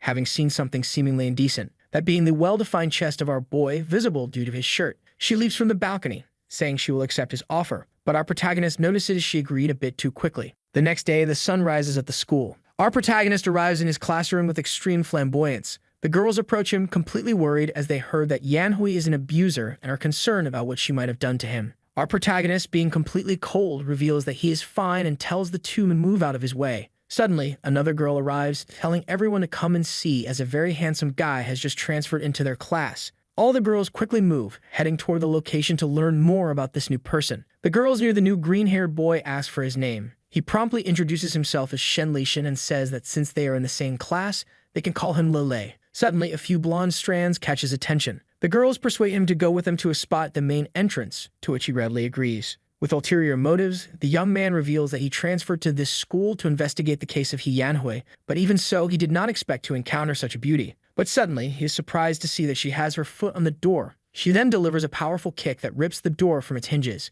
Immediately after, she shouts to her companion not to leave the school grounds as he shouldn't go outside before she does. The green-haired boy is completely bewildered by this behavior and begins calculating the odds of her being completely crazy despite her beauty. After school, as the sun begins to set, our protagonist leaves the premises still maintaining his usual extravagance. The blonde was waiting for him outside and orders Lin Mo to follow her. The two begin walking down the school hallway, which is completely silent. We can see that he was taken to the school's infirmary so they could be alone. He states that he's already healed, and if she touches his leg again, they'll have to retaliate and restrain her until the police arrive. But the girl reveals she doesn't care about that and asks our hero to look at a document. She reveals that she has a police relative who found a diary about how to take care of our protagonist in Yanhui's house, which is clearly a lie. Even though the boy has read it before, he is still surprised to see some rather questionable fetish details in the pages. Blushing, the girl says that her plan seems to have a detail about observing men and taking them to her house, and apparently, Lin Mo was one of those men. But the protagonist says he never imagined she was a pervert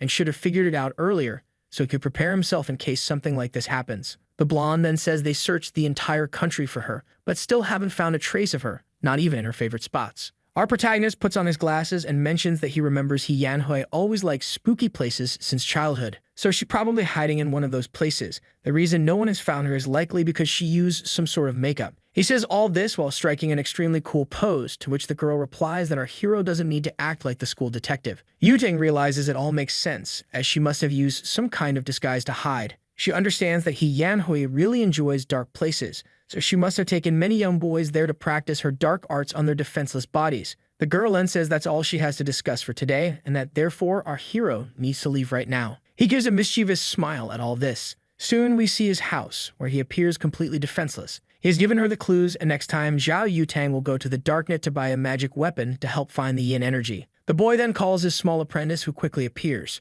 Our protagonist instructs him to put the compass he made up for auction on the dark door, which the small fox understands immediately. He begins typing on the keyboard with extreme speed. He decides to set the initial price at 10,000 in cash and publishes it. Then he informs his master that he has already listed it for auction, and it's just a matter of time before they see the results. Ken Xiushu notices that the bidding price is rising abnormally fast, as if it's an item highly coveted by everyone. Quickly, the 10,000 in cash turns into 5 million at a surreal speed. At the same time, we see Zhao Yutang's house, our blonde protagonist. She notices that the price has already reached 5 million in the blink of an eye and continues to rise nonstop. With a cunning smile on her face, she remarks that these people really like to flaunt their money, and then declares that they have no money compared to her. Through his observation doll, our protagonist sees that Zhao Yutang is indeed bidding with intense eagerness. It seems that she is likely to win the item, and as a result, will be able to track down the ex-girlfriend of our dear protagonist. Quickly, the price reaches the astonishing mark of 10 million. The small fox realizes that this is an unbelievable result achieved in mere seconds and wonders how many married women have that much money. We then see, a day later, the blonde meeting with several other women and an elderly woman with a cane. She reveals that the place with the highest concentration of yin is exactly here.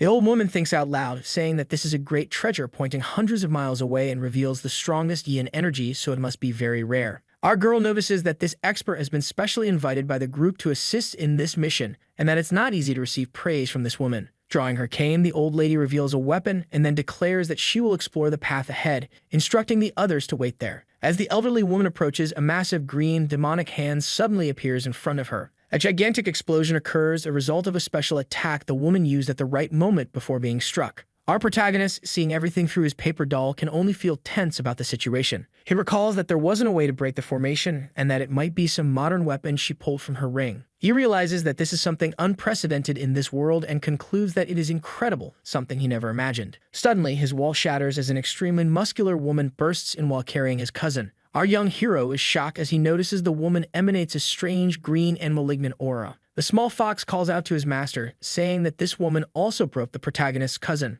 Linmo acknowledges this and asks the small fox not to move, as he had already anticipated this, knowing that there are some things one cannot do. It appears that Yahello hypnotized them to attempt to kidnap him, but since the Phoenix group is still fighting, it's unlikely his ex would exert herself to come personally. As the fist comes towards him, he keeps in mind that there might be more to all of this. It could be a trap set by Yahello to capture the Phoenix group while kidnapping him. All he has to do is wait for Yahello to regret it, and fortunately, he was able to use his aura to protect his body and stay conscious. The woman ends up taking both cousins to a white van waiting outside suspiciously. She throws them inside the vehicle with bags over their heads, doing so abruptly and violently. She then drives away, cruising through the streets without the slightest concern. Soon, the woman reaches an abandoned factory, where the protagonist's ex is likely hiding. She removes the bag from our hero's head. Sadistically, she is surprised that it is him, clearly putting on a front. She asks if he is surprised to see her again in this place. With a sly smile, Linmo admits he is indeed surprised, insulting her in the process. She becomes extremely annoyed by the arrogant tone carried in his words.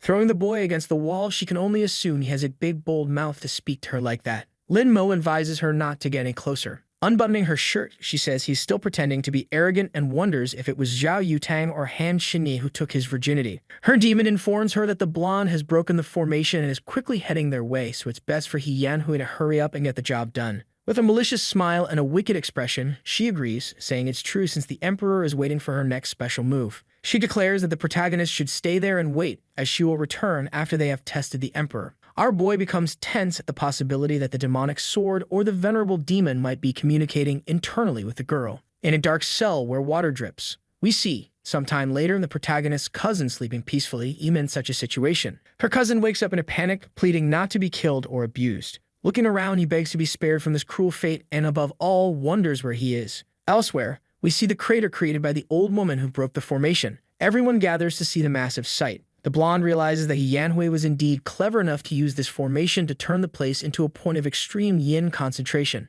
Now they must follow the next direction the compass points to, so they can arrive in time, as the people there might already be dead. A green demon appears, laughing, and asks where the women think they're going. Suddenly, a huge explosion occurs, throwing everyone backward. Laughing maliciously, the flame-covered demon declares that everyone there will die without any demands. We then see the forest where the demon was summoned. A deer, calmly grazing in the lush, life-filled area, senses something. This action briefly startles it. A gigantic explosion of green energy shatters the ground. Smoke begins to spread along with that colossal and terrifying aura. The demon, summoning multiple blades, claims that none of them will escape his wrath. His attacks are aimed at the blonde as he shouts for her to go to hell, laughing all the while. As the attacks close in, the old woman shields the girl before she's hit. The elder declares that she will handle the demon while the others escort Miss Zhao away, as her life is too valuable to be lost to this phantom. The hot-headed spirit asks if she really plans to defeat him alone. He reiterates that no one will leave there alive, forming several seals with his many arms. He shouts, threatening that he will bury them all there that day, and forms a formation. The seal crashes down on the spot where everyone is gathered. The old woman quickly recognizes it as the Soul Devourer formation. She shouts for everyone to use their auras to protect their bodies. One of the women doesn't have enough time and begins to feel her body burning, screaming in agony. Her cries echo as her life fades, along with her skin and flesh. The blonde is shocked and horrified by the evil scene that unfolds before her eyes. She pulls out a special bow from her storage ring, along with an arrow made entirely of energy. Drawing the string, she mutters that this is a unique situation and she'll need to use ranged attacks. She announces her intention to aim for the demon's face in order to escape. Her aura arrow magically alters its trajectory. It strikes the demonic face with great precision, accompanied by a large explosion. Even so, the demon declares that it's nothing compared to his immense power. The elder states that her life energy and magic are severely weakened due to the formation, so they won't be able to cause any damage to him. Soon, the spirit begins to inflate his mouth with something. It is a thick, dense smoke. Zhao Yutang realizes that the spirit is resurrecting the corpses. Her former companion begins to move in a zombie-like and eerie manner. But with extreme agility,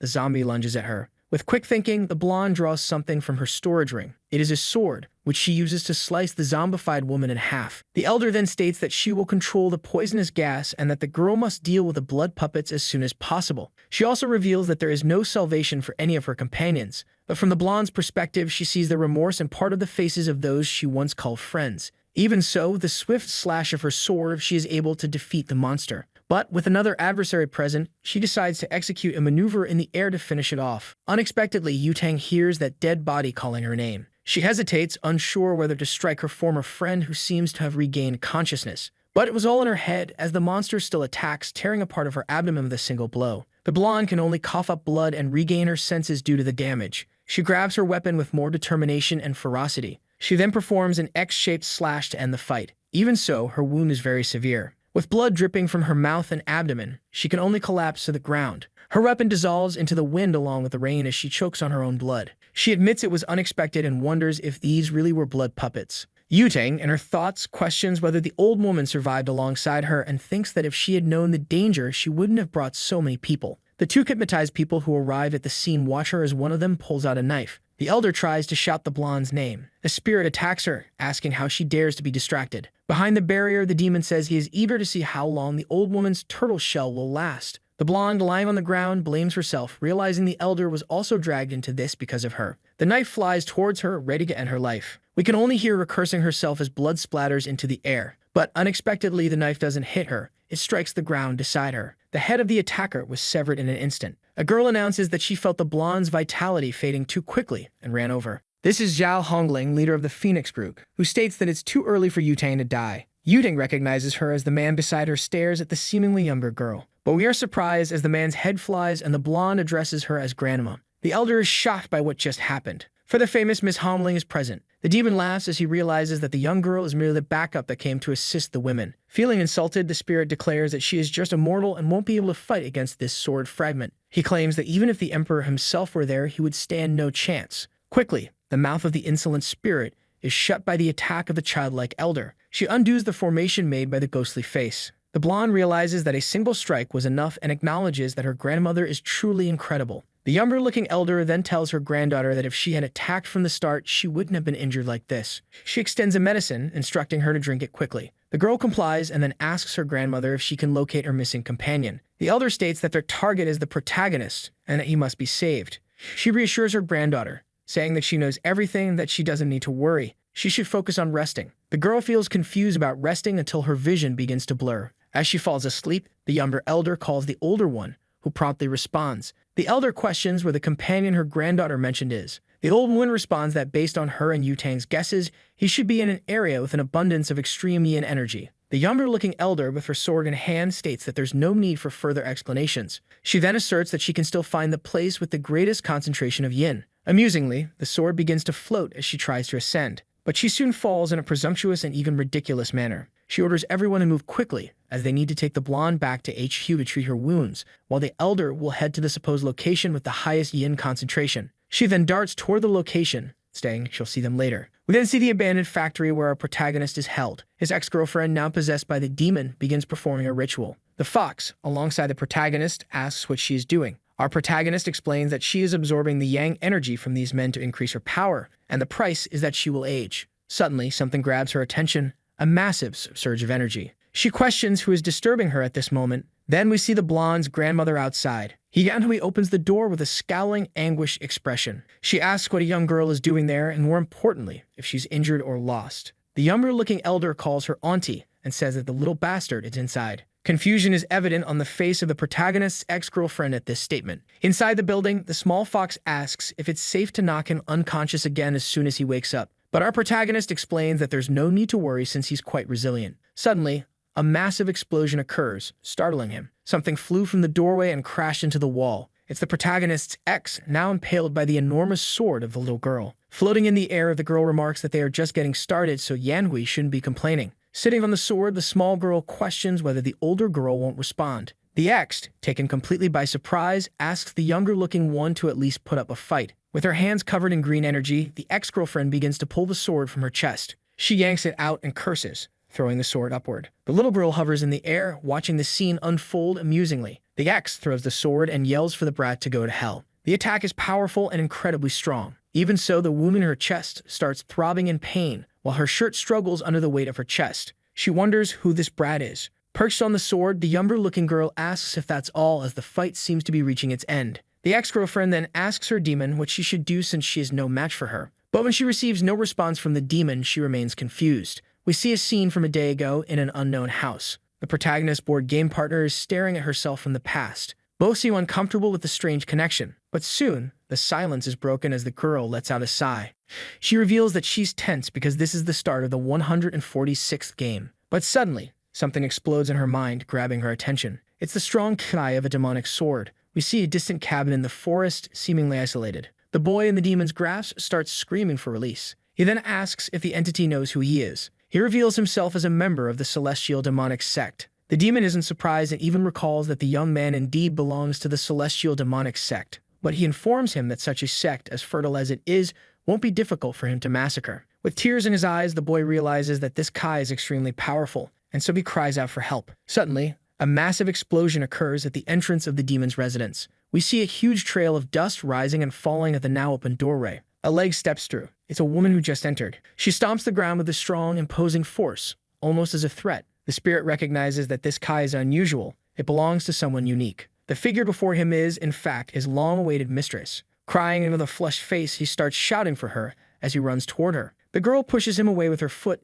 telling him to stop making such a fuss, to which he agrees. The girl identifies him as the demon allied with Yanhui. He confirms, stating she's right, and admits that the familiar feeling of being stepped on is indeed his mistress. The girl hears someone pleading to be saved. It's the boy from before, who explains that he is the son of the patriarch of the celestial demonic sect, and therefore, if she lets him go, he will do whatever she wants. He explains that the sect specializes in cultivating magic and is no less powerful than the Phoenix group. The girl appears surprised by this statement and approaches. She sits on the demon, stating that she doesn't lack men, only dogs to obey her. She instructs the flame spirit to keep the boy alive, as he is a good lad, which the spirit confirms. The green-haired boy thanks her for sparing his life. But with a blank stare, he declares that now that his life is spared, he will be her slave. However, he quickly falls asleep, enraging the demon, who tells him not to be disrespectful and idiotic toward his mistress. The spirit then explains his plan, to take Yanhui as his host in order to regain his strength. Currently, the demon is hiding in an abandoned factory, and at the current pace, he estimates he can recover his strength in less than 10 days.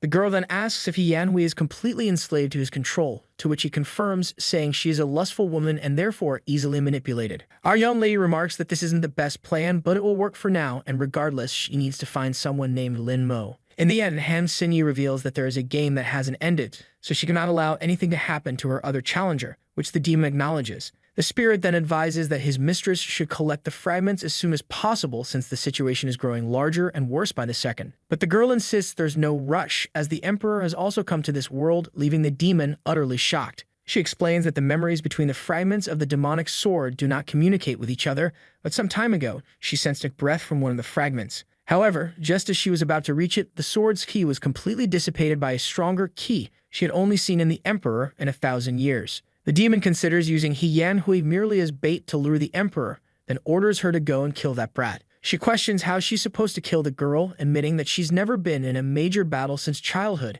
and knows nothing about martial arts. Soon, the younger-looking girl decides to use her secret sword technique. The protagonist X claims she doesn't even know how to fight or engage in combat, so the demon decides that she is useless and takes control of her body. Her pupils dilate into a different shape as she says that this is something special. She declares that the old woman is a waste and therefore she cannot be allowed to live even a second longer. With sinister laughter, the spirit charges forward with the girl's body toward the younger-looking one. Suddenly, a sword flies toward his back while he keeps a bizarre grin. The spirit manages to deflect the sword with a sidekick. Laughing, he grabs the weapon, claiming it as his own to use however he pleases. Tossing the blade, he asks if the grandma likes playing with flying swords. He then launches the second sword, saying he's returning it to her since she seems to enjoy these silly games. The small girl protects herself using a purple spiritual barrier, deflecting the attacks in another direction. The demon summons an artifact announcing that he's going to give her a second gift. It's a giant viper, charging toward the small grandma in an instant. The girl seems impressed, acknowledging that it's a long-lost secret technique, but unfortunately,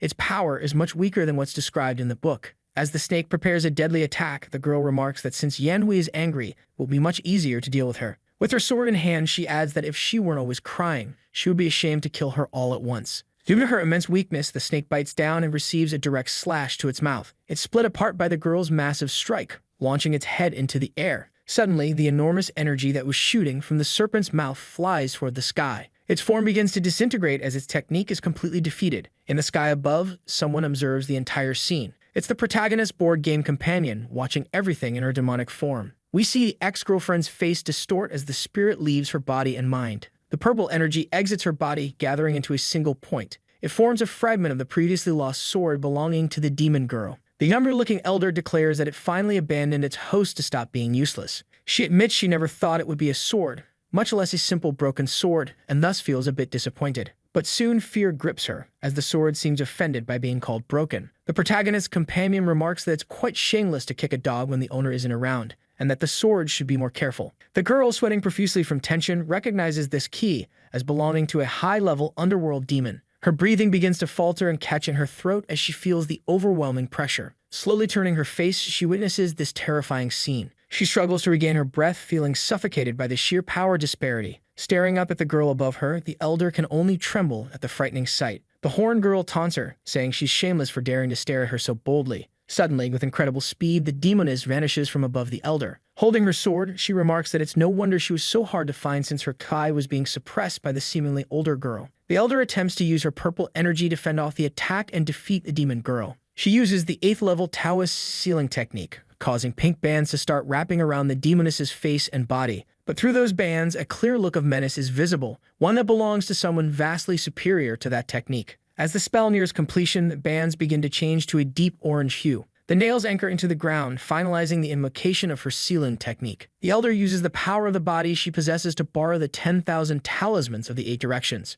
She initiates the suppression of evil with the 10,000 talismans to seal the demon as well. Despite this, pink energy emanates from the massive seal. Still tense, she uses 4 celestial flames to enhance the spell's effectiveness. She then invokes the red lotus seal of the infernal sky to support the process. She completes the seal, closing off the demoness entirely. She begins reciting a higher vow, using the law of equality to make all demons tremble and hide. She decides to combine her techniques to perform her final spell. The energy-made Buddha clasps its hands in prayer as its tears fall. Suddenly, a crack appears, spreading rapidly. The enormous statue that just emerged begins to shatter deeply under the power of the sealed being. This was not the outcome she expected. It simply should not be possible. A bright red light starts emanating from the figure. She recalls hearing that Hongling is the strongest fighter and that no one can surpass her, but she isn't impressed by the so-called strongest fighter's power. It's time to end this brat's fun. Despite feeling apprehensive, she says things aren't over yet. But standing beside her, the strange woman is already at her side, curious about what's supposedly not over. At that moment, the girl realizes she's in serious trouble as her abdomen has been sliced without her even noticing. The demon woman remarks that when she says it's over, it really is over. She continues on her path while the poor redhead of modest stature collapses to the ground.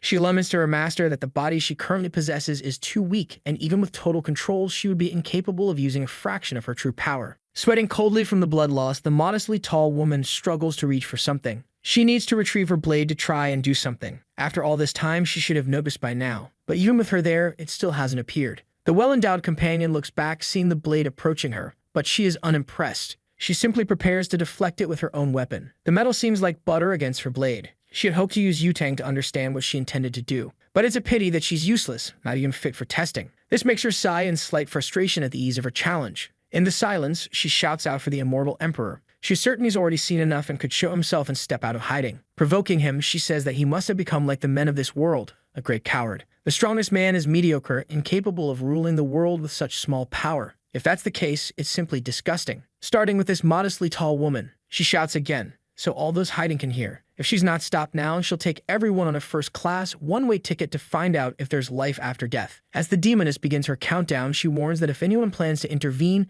they better hurry up because she's counting to 3. One of the women covers her mouth to stop herself from saying anything. The young man remains in his cage doing nothing. The demoness starts her count. A drop of water drips onto the boy's head and he appears oblivious to the situation. Suddenly, he decides to pay attention. 2 seconds have already passed in her countdown. Then a desperate voice shouts, pleading not to be sent to the world of regrets. On the ground, the small figure writhes in agony. A silver-haired woman continues to hold her mouth shut. Meanwhile, the demoness is delighted with this reaction. But since nothing was done, the countdown ends and a massive pillar of energy shoots up into the sky. The area becomes the epicenter of a powerful manifestation of energy. Before her, a mighty vortex forms. Its light is so intense that one must shield their eyes to avoid being blinded. Finally, the one she had been waiting for appears in the place. This makes her happy, as she is sure the immortal emperor has not died and is still alive. Far away, someone questions what has happened to the sky. Looking at the camera, they note that a pillar of light has formed at the abandoned factory. Even though it's a cold day, the area around the light is incredibly hot, pushing away the rain. Anxious about what's happening, he grabs the phone from the person recording. He shows that the light has cleared the skies, speculating that it could be a beam from a satellite.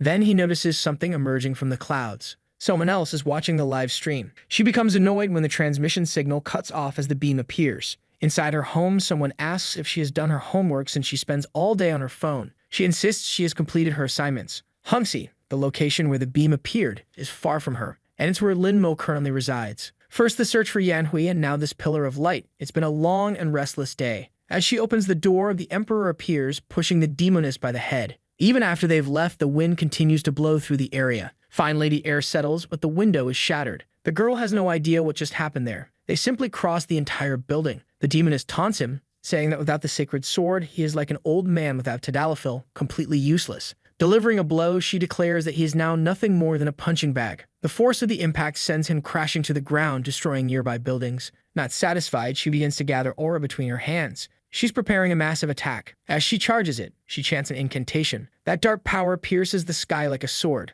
A peculiar shape starts to appear above. Among the clouds, they look like a giant pair of eyes. It reveals itself as an enormous creature, similar to a giant snake. Opening its massive jaws, it releases a beam of energy aimed at the immortal emperor. From above, she's incredulous that he was unable to dodge the attack. But soon as she realizes that things did not go as planned, he remains unscathed. She hadn't expected him to have such a strong protective seal. It's not fair. He knew demon kings were cruel, but it seems their descendants are even worse, showing no regard for innocent lives. Observing her, he realizes that the apple doesn't fall far from the tree, and the son is just like the father. This enrages her, as she believes someone like him has no right to interfere in her family's affairs. The serpent launches a massive attack directed at the city. She shows no concern for the civilians and states that they may live only if the emperor dies. The serpent gathers more energy, closing its mouth. This time it strikes the ground with a continuous beam. It shoots through the entire city in a straight line. Wherever the beam passes, the destruction is total and flames burn without cease. From above, the Demon King watches her handiwork with satisfaction. She's pleased as the Emperor's defenses have now cracked, and she waits to see what he's capable of doing. He begins to channel energy into 2 of his fingers. He moves them delicately. To her surprise, this movement is familiar and she recognizes it. It's a sword technique. As she realizes this, the serpent is already struck. Then, as she looks at the creature, she notices the severe damage. Finally, after some time, the Emperor wields a sword. Now it's with him. It's a good embryo, and it was worth the wait. She realizes that he placed a charm on the sword when she wasn't looking, forcing her to reveal her weakness. But his plan would only work if he could wield the trash in his hands. Creating a circle with the sword, he prepares a technique. He then brings the sword down, performing a slash. It's a secret technique, the refinement of the divine flame. She feels satisfied, as he always has something new to show. An intense clash of energies occurs between them. The two begin to collide at incredible speed in the sky. Quickly reacting, the demon queen catches him off guard. After several attacks, she manages to land a slash on him. Even so, he smiles as he had finally arrived, just slower than the sword. Then the figure representing him vanishes and rays of light emerge from it. Realizing that the figure was burned, she understands it was a clone, but she doesn't know what passed through it. A small paper doll suddenly appears in front of her, completely pierced. Meanwhile, two combat planes approach, unleashing bursts of gunfire. She assumes this is also part of the Emperor's plan, but modern weapons lack any aura. They are just high-speed projectiles. Unimpressed, she makes a move with her sword, mockingly calling them brave. Still, one of the planes manages to evade the aura attack. It launches a missile toward its target. However, to her, that attack is far too slow. But the missile corrects its trajectory. This catches the demon queen off guard. She is engulfed in a massive explosion. The target is locked and the planes continue their assault. A barrage of missiles explodes upon impact. Everything is going according to his plan, but he knows modern weapons won't hold her for more than a minute. Without his sword, he isn't a match for her, so he needs something as powerful as his sacred sword. The forging had been completed during the battle. Now only one final and crucial step remains. He sighs as it is time to begin the cooling process. With little fuel remaining, the planes prepare to return to base. Suddenly, an eruption occurs in the city's ground. A massive, shapeless hand rises toward the sky. It grabs one of the planes. Over the radio, the pilot warns the others to get away as quickly as possible. The other plane attempts to evade the hand, but it is struck as the hand uses its companion as a weapon. An eyeless creature appears, roaring furiously. The creature is colossal, dwarfing the nearby buildings.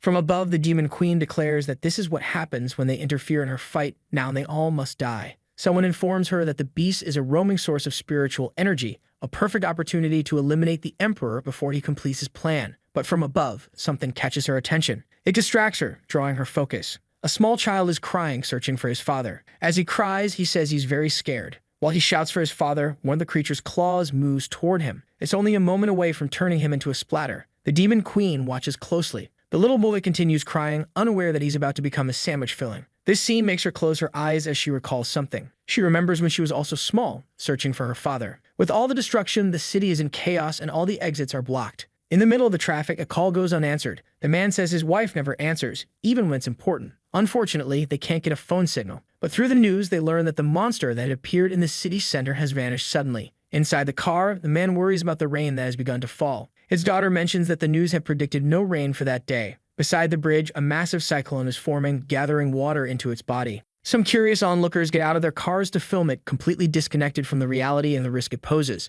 At the center of the cyclone is the Emperor's blazing sword. He is manipulating the water. It's how he's cooling his sword. The energy condenses, releasing a shockwave that creates waves in the water. The force of the waves drags cars on the bridge, likely sweeping away the fools filming as well. Afterward, a thick fog forms over the area. The girl exits the car despite her father's warnings to stay inside. She looks toward where the river was and she can't believe what she sees. All the water that had been below has disappeared, as if it had been drained. High above, the Emperor stands before his sword. He reaches out a hand to the weapon's hilt. The moment he touches it, an intense burst of light is released. The light is visible even within the mist. The energy released is so powerful that the fog is immediately dispersed. Now the blade he's been preparing is ready to strike down the unprepared. He looks at the fruit of his effort. It had been a long wait. In the mist, the demon queen states that he has been playing the fool while holding a child's hand. She says she wasn't waiting there for him. The little kid smiles because he's finally found his irresponsible father. They embrace and the demon queen tells the adult to get out of there because it's not safe. She doesn't like dragging out fights, so she plans to end this quickly, just as they did in her previous life. The Emperor agrees with her. Positioning her sword above her head, she begins chanting an invocation for a powerful barrier spell. Not to be outdone, the Emperor also summons an entity,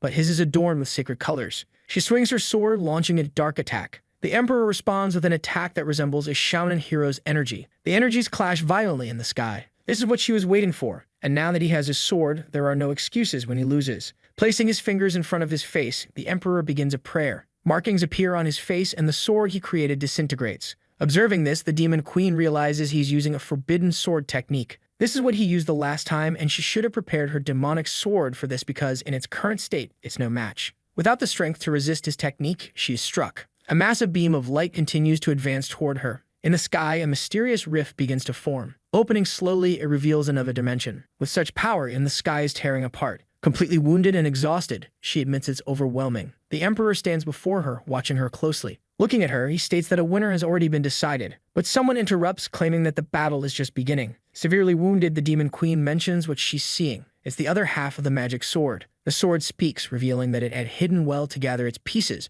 but the woman possessed many of them. In her injured state, she declares that even that fake sword wouldn't be able to land a fatal blow on her. Soon, she'll recover from her wounds, and unlike him, she still has a magic sword. Even if it's a mediocre victory, a winner has already been decided. Unexpectedly, the sword pierces her from behind, emerging through her chest. The sword refuses to take orders from someone whose energy is so weak. Now the two of them will die in this place. The cursed sword intends to start with the weakest one first. Telling her to return home, in this case to hell, it charges forward. It violently strikes the spot where the Demon Queen was. But something is wrong. There are no guts, only concrete. Mockingly, the sword remarks that the Emperor played the hero, saving the damsel in distress, but he's just a fool. Barely able to stand, the Demon Queen asks to be put down as she didn't consent to the touch. Being saved by the Emperor is worse than being cut by the cursed sword and more hateful than being a bald woman. Looking at her, he asks her not to act so stubbornly and to conserve her energy if she doesn't want to die right there. He has a plan, but he needs her help. The sword had transformed into a massive monster, and like a nosy gossip, it wanted to know what they were whispering about.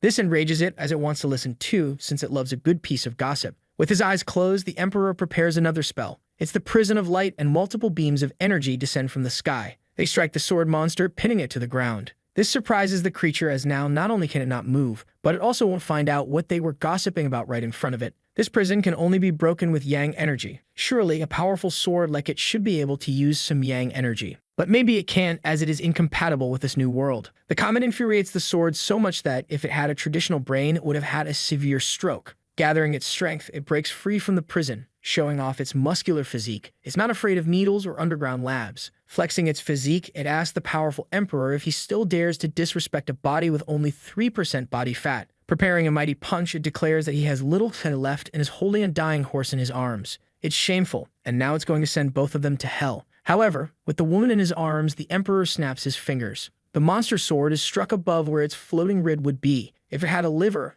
and were an alcoholic, it would have been fatal. Realizing the extensive damage, it wonders how it was possible. It seems it really was an alcoholic. Having gathered all the fragments, its peace must be within this enhanced body as well. The Emperor had transformed that fragment into bait after refining it. It was his trump card against the Demon Queen, but he ended up using it against the sword. The monster panics as its yang energy drains away and its well-maintained physique fades, leaving its veins empty. Now it's time for the Demon Queen to do her part. To the sword's displeasure, she begins absorbing its energy. Returning to its thin and frail state, the sword is desperate, as it longs to regain its former physique. With a crack appearing on its blade, it curses them both. She was right. The yang power sealed within the sword still remains in his body. Now is the time for them to settle their differences. A massive tongue falls in front of them. It's the beast of chaos, and the sword rejoices, believing that the gods haven't abandoned it. Pleased, it wishes the two of them good luck in dealing with this monstrous creature now. Looking at the Emperor, she says she's done her part as agreed, and now she wants to know the next step. He looks up at the sky carefully. The next step is to fix the crack in the sky. But she's a demon. She's only learned destruction techniques. Repair is not her forte. He releases her, telling her she can leave as he can handle it alone. He just asks her to remember what she promised him. Faced with the problem, he brings his hands together and his eyes begin to glow. Separating his palms, a small source of energy appears. He releases it toward the creature, commanding it to return to the other side. As he orders the rift to close, the creature is pushed back. Immediately, the crack in the sky begins to seal. Watching all this, the demoness is impressed by such power. With blood filling his mouth, he says it's not that simple. He coughs, completely drained. Doing that left him with not a single drop of energy remaining. Unexpectedly, a hand grasps him, preventing him from being pulled into the rift. The demoness urges him to hold on a little longer. The tradition of demons states that the more lives they take, the stronger they become. But she didn't get stronger after all the killing. She realized her intention was only to provoke him and then bring the people back to life. For some inexplicable reason, this realization makes the demoness blush. Trusting her, he agrees to fix the situation and leave the consequences to her, as he believes in her word. He hoped she wouldn't change her mind after saving him, and now she is literally saving him. With his body halfway through the rift, she tries to pull him back. She warns him that it's closing and that he isn't moving. Realizing the worst is about to happen, she calls out to him again. Calmly, he remarks that even knowing people would live again, she still saved that little kid. Hearing this, she's immediately taken aback. The Emperor says a few more things to her, but they aren't heard. Finally, the rift closes, leaving him on the other side. This infuriates her, as she realizes she wasn't strong enough, until she notices something unusual nearby. A small flame doll rests in her hand. As the sun sets, she sits atop a building. Thoughtfully, she looks at what the Emperor left for her. It makes her sigh, feeling a bit disappointed. Raising her hand high, she begins to gather a large amount of energy. From the enormous sphere, multiple beams begin to shoot out across the city. The intense glow reflects on her face, but as the sphere diminishes, the light fades as well. Once the energy dissipates, she costs heavily, weakened by what she did. Resurrecting one person costs 100 years of cultivation, and all those people required much more. Finally, she had done everything she promised. The doll she receives starts to disintegrate in the sky. As this happens, she remembers the immortal emperor, especially when she lay dying in his arms. For some reason, she felt her cheeks flush from what he had said to her. She can't seem to get that gray-haired figure out of her mind. All she can think about is his face. Now she remembers him with a special fondness. The woman lies in bed, sleeping like a log. In her head, she thinks about how the woman with red eyes is a demon and that no one should mess with her. A demon hands her a sword to kill the spy of the immortals, who had already slain many of her kind. But she's just a child. The adult urges her to complete the task quickly. Her hands tremble with hesitation. Growing impatient, the adult pushes her. Thus, the blade pierces the prisoner's stomach. It's too much for her to handle, as she's only a child. The adult tells her that this gentleness is a weakness that will one day come back to haunt her. Gradually, the dream shifts. It's she who should reconsider her thoughts on this matter. Now her eyes fall upon something else. The immortal emperor is being pulled into the rift. She just wants him to shut up and try harder to be saved. But he mentions what she did with the lost child. Those words torment her, and she begs him to be quiet. But the emperor only responds with a slight smile. He knew she wasn't a good person, but he didn't expect her to not be entirely bad either. After this intense, troubled dream, she rises from her bed. Her hands clutch the sheets as she feels shaken. At a large table, a shadowy woman recounts the events of the past week. The two fought and destroyed half the city, and a clash of swords even tore through the sky. In the end, some unknown force brought back everyone who had died, but they can't expect that to happen again. One person suggests they might as well sit and wait for death if they trust these clowns. Yang Qianyu questions what else they can do decides nothing. The Saint Yachi finds it hard to believe that a sword slash could split the sky and open a rift. The sword saint feels embarrassed by this narrative, as she's unaware of any such technique. Lag Sinren tells her not to feel that way, as no immortal could create a hole in the sky. The guy who's into body modifications mentions that old man Zhao was wiped out with a single blow, and they wouldn't stand a chance either. Yutang, with her ample attributes, asks her grandmother if the people there had gathered just to complain. Grandma Bayan tells her granddaughter to be more polite, as she has already spoken with another elder about how they plan to handle this issue. Since ancient times, her clan has overseen the oracles, the arms of the divine path that govern the world today, defending the righteous way and eliminating heretics. But the oracle left an enigmatic message. They must drink this tear and do what is right, and they sealed it without knowing its effects. The blonde wants to know what this tear has to do with them and their plans. Her grandmother recalls that when Yutang arrived at the temple, she had so many wounds that her chances of survival were slim, which makes Yutang ask how she's still breathing. The seal they had placed broke, and its contents fused with her. She is now the daughter of destiny from the heavens. This is their trump card, and they need to help Yutang cultivate. One of them suggests bringing in a man from his clan to pair with her, aiding her cultivation. But the woman with the slight shadow says it needs to be someone with a pure yang body, shocking Yutang that they're taking this seriously. A man with such energy is naturally very handsome, so they would have to choose the most beautiful, which further annoys Yutang. The guy with the piercing mentions that he must also be young, as an age difference would be counterproductive, so they should look in schools. That's why there's a beauty contest in progress. Hearing this, Yutang is upset that she doesn't have a say in the matter. Now the red-eyed girl learns about this new plan. It's necessary for Yutang to double her cultivation. There will be a beauty contest among students, putting him on the list of potential candidates. She wants him to win it, as it would bring them closer to the Phoenix Group and the Daughter of Destiny. In the meeting, they also mention something else, and she wants to hear it. They plan to use all they can to find the Emperor and his Majesty. After hearing this, she releases the guy to leave. A week has passed since everything in her aura still hasn't recovered. This body is weak, and since her last resurrection, her foundations have been damaged. Even if this world isn't dangerous, things have become complicated with the rebellion of the magic sword, as the Emperor and the demon sword are her enemies. She will remain hidden as Han Xinyi for now, but once she recovers, she will pursue the sword first. She says she'll keep the pot, and the man tells her to move to the next counter. He also asks if she likes monarchs, which embarrasses her. A small girl with foxy ears greets her master. She asks if he's all right, but the young man is meditating, deeply focused. However, he had instructed her to keep an eye on Yutang with the paper doll, so she summarizes the meeting's events. She didn't hear everything clearly, but she mentioned the beauty contest and how they want to double Yutang's cultivation to face the demon queen. Additionally, they're searching for her master and the demon, so he dismisses her as he needs to focus. The use of forbidden techniques affects his mortal body, making it feel as if he has no power left, so he must keep Lin Mo under the radar for a while. He makes a precise move on the board. His opponent has lost to him once again. She acknowledges this but thinks she only let him win because he was kidnapped because of her, believing that a mortal would never truly beat her. She recalls that she promised him a wish if he won, assuming it would be something like going out together or something typical. To her surprise, he says that's boring and suggests they discuss it another time. She hadn't played well today, she seems sleepy and shouldn't wash her face before coming to school. This infuriates her, as she tried to be nice to the mortal, but it only inflated his ego more. She vows never to let him win again. A young woman greets Lin Mo, mentioning that she hasn't seen him all day. She says there's a beauty contest and she and her sister would have voted for him, but he's not on the list. He finds it too tedious and has no interest in participating. It's hard to believe that someone so vain would find a contest like this boring. So she thought that he was actually playing hard to get, so she decided she would be the one to sign him up for the contest. It seems that organizing such a contest at schools was way too easy. So far in the first place belongs to a smelly nerd with visual impairment. She refuses to marry this clown. Until, among them, she came across Lin Mo. In front of her phone, the girl called her friends over to see something. It was a video of Shen playing the guitar. The guy's charisma made them a bit wet. In their mouths, of course. But she said they were animals, devouring Lin Mo with their eyes. Wisely, one of them pointed out that the same person criticizing had liked and saved that video. Not to mention she even downloaded it to watch later alone in the dark, which is very suspicious. Trying to defend herself, she said they were just classmates and it was merely sympathy on her part.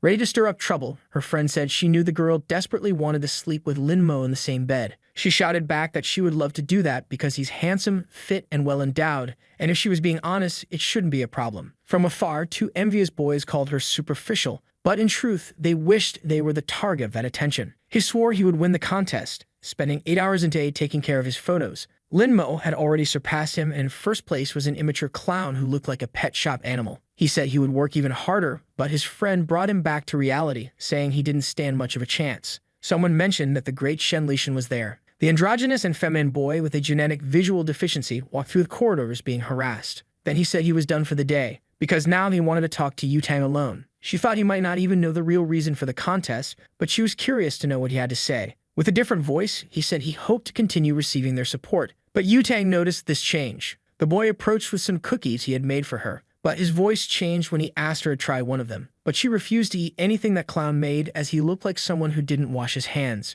She left calling him disgusting, but she noticed that the voice effect produced by the divine demon didn't affect her. Perhaps it's because she is the daughter of destiny. Yutang was definitely irritated, feeling disgusted by the guy with glasses. She knew he was a cultivator using this ability to get attention from girls, and she didn't want to join him. But he was already on her grandmother's list, so she might not be able to tell her who he really is. While she sat at the table, her friend said Lin Mo had shown up. It's too rare to see him alone. Shen has been attracting all the girls lately, and Yutang had forgotten he was in second place. Her friend said she should go talk to him, which made her blush completely. She was so embarrassed that she hadn't even thought of it as a possibility, because they are just friends and nothing more than that. However, she didn't finish the sentence. Her mouth refused to say they were just friends. She remembered when he playfully punched her in the side. In fact, they are just a pair of friends. But that's not what her memories tell her. She quickly remembered his shirt being open, revealing a modestly defined chest. Her friend said she didn't hear her properly and wanted to know if they were just classmates. However, saying that with a nosebleed was not convincing at all. Thinking about what she felt for that boy, she hurried out of the cafeteria.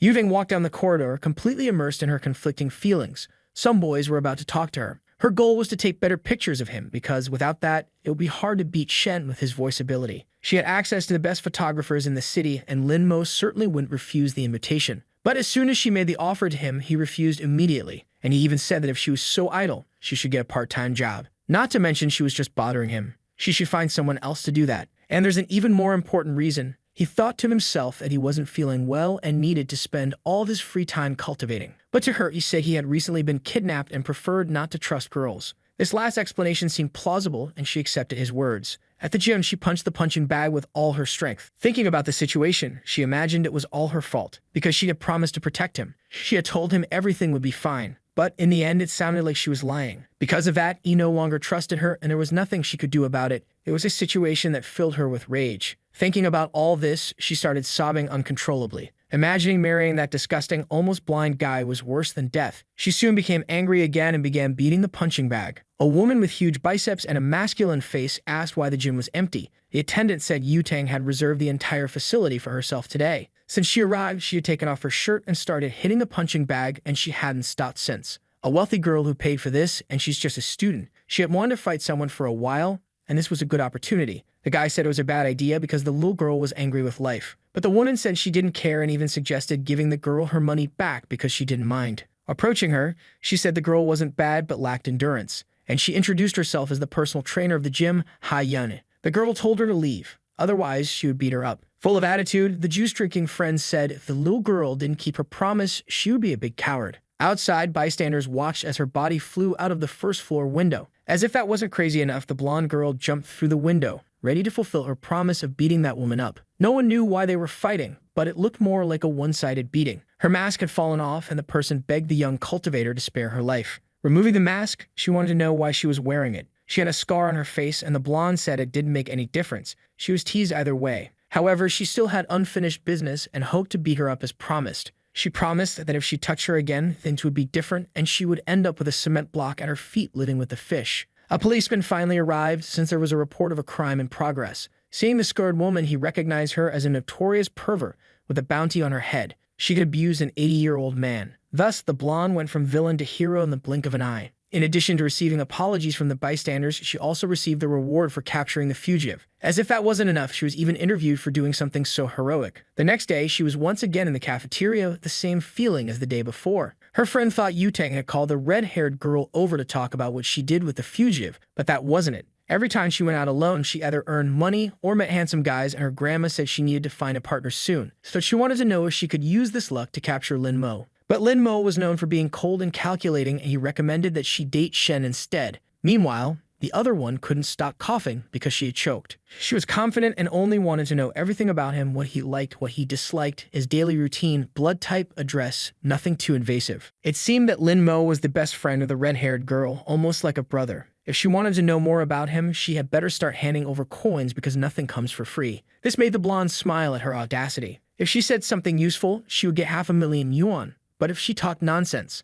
the redhead didn't even listen and said she was a woman of her word. Pulling something out of her bra, she said there was no turning back now. All those notes were related to his habits and interests, which she had been collecting over time. Now the blonde found herself overwhelmed with material to decipher. However, there was one thing she could confirm in advance. Every day at lunch, he didn't eat in the cafeteria. He got his meal and disappeared. But the blonde had already noticed this too. A friend said he played chess on the terrace with a girl every day. As soon as she heard it was a girl, the blonde felt a wave of jealousy and wanted to know who this bold person was. Pointing to where the food was, she said the girl was right over there. So the blonde turned to see who it was, as she had never heard of anyone playing chess at the school. It was the red-eyed girl, Han Sinny. Upon seeing this, the blonde became even more surprised. She hadn't expected that. Then, looking at her, she remembered something. She was dead, she kept saying and repeating it. Because of a stupid game, she was ignoring her friend's life. Her friend told her to be careful because Han Sinny was a strong competitor, but the blonde said they were friends. At least they were that once. Sitting on the terrace under the cloudy sky, she said he had finally arrived. He said the weather was bad and that there were plenty of empty rooms. They didn't need to stay on the terrace. But their battle started on the terrace, and it would end on the terrace. She asked if it scared him, but he said she was joking and mentioned the forecast for that day predicted rain and snow. So he was worried that a certain girl would get all wet and attack him with her ample, juicy, and abundant arms and attributes. Not to mention that he was recently kidnapped and he doesn't trust girls, but she threw her coat at him so she wouldn't have to apologize if he felt cold in the rain. Lin Mo looked at the coat in his hands. While his colleague watched him, her cheeks flushed. He remained alert, thoughtful. Meanwhile, the girl turned her face, somewhat annoyed. He wouldn't wear that coat, but she told him to put it on quickly so he wouldn't have to apologize later when he lost. He would only stay there to avenge yesterday's defeat. Next time the weather was bad, he wouldn't come to the terrace. As for her, she just didn't want to be misunderstood. He said the sleeves were short, but it wasn't tight, so she boasted that her bust size was 36. But immediately he asked what number that was, leaving her embarrassed. Anyway, it wasn't the time for her to think about that now, as the rain was approaching. It started raining and the girl was still burning with embarrassment. She said his mouth was cursed, and that it only rained because of him, but he had just read the news. That was enough for him, and he said he was going home. As soon as he turned his back, she told Lin Mo to stop. When she lost, he told her to wash her face and come back, and that's what she did. And now it was raining. Today they would play no matter what. Trying to be spontaneous, she invited him to play because she needed to beat him today. Looking at him, she felt annoyed because of the expression on his face. Irritated, she told him to go home if he didn't want to play with her. The girl stood in the rain, her clothes becoming transparent, feeling upset with Lin Mo. After venting, she looked at him discreetly. To her surprise, Lin Mo agreed to play, but only one match. Now it was his turn in the game. Realizing they were about to play, she looked at him a bit happier. Only to say that, actually, it was her turn to play. Because she was so powerful, she spent much of her life being feared, never having a friend or anyone she could trust. She was prepared to be the queen of demons, to commit genocides and lead. She didn't need to feel affection for anyone, but she managed to feel that in this world. Someone who accepted her spontaneous invitations. Someone who wanted to do things she liked to do in her company. For the first time, she felt joy in doing something like that. He sneezed, and the little girl wanted to know if her master was okay. He said he was fine and wanted to know how the Dark Gate was doing. Everything was fine. She had published all the sinan she had received from him, and 8 had already been sold. That way, there would be compasses for her to find yin energy, so the demonic sword wouldn't dare to be so aggressive. She should hide everything related to cultivation at home until the wall that was destroyed could be repaired. Suddenly, a woman appeared, calling him by name. She wanted to know what he had done with Yutang, as she had received several gifts from her, and the girl said she wanted to talk to him. Lin Mo said he had done nothing and hoped she would knock on the door next time. But they had guests, and she wanted him to go downstairs to greet them, but it would be a hassle for him, and he needed to take a bath. This upset her because Yutang was after him and he ignored her, but a marriage between them would be excellent for his family. She returned and asked the blonde to wait because Lin Mo was taking a bath to look even more handsome. The woman said she, her husband, and her son needed to leave, and the blonde could stay with Lin Mo, but she just wanted to tell him something and leave right after. She called her husband to leave and said they would only return the next day after lunch, but the blonde said it wasn't necessary. The poor blonde just wanted to apologize, but the more she spoke, the more she was misunderstood. She was so nervous that she felt the need to go to the bathroom. So she began walking around the house looking for the bathroom. Then she saw a small crack open in a door. Unexpectedly, Lin Mo came out wearing only a towel, showing off his chiseled physique with no apparent fat, like a Greek deity. That's when he noticed someone standing in front of him, wearing just a towel. With the bulge clearly visible, he told her to say what she came to do there. But her thoughts were racing, as all she wanted was to get a closer look at that bulge. She apologized, saying she was looking for the bathroom and didn't know where it was. She insisted she hadn't seen anything, hadn't looked at anything, and that it wasn't her intention to see that bulge through the towel, and if she did see something, she'd already forgotten. But recalling the luck of the daughter of destiny, she started to wonder if her lustful thoughts had become reality. She was sure that something strong and intense was going to happen now, starting with her own feelings.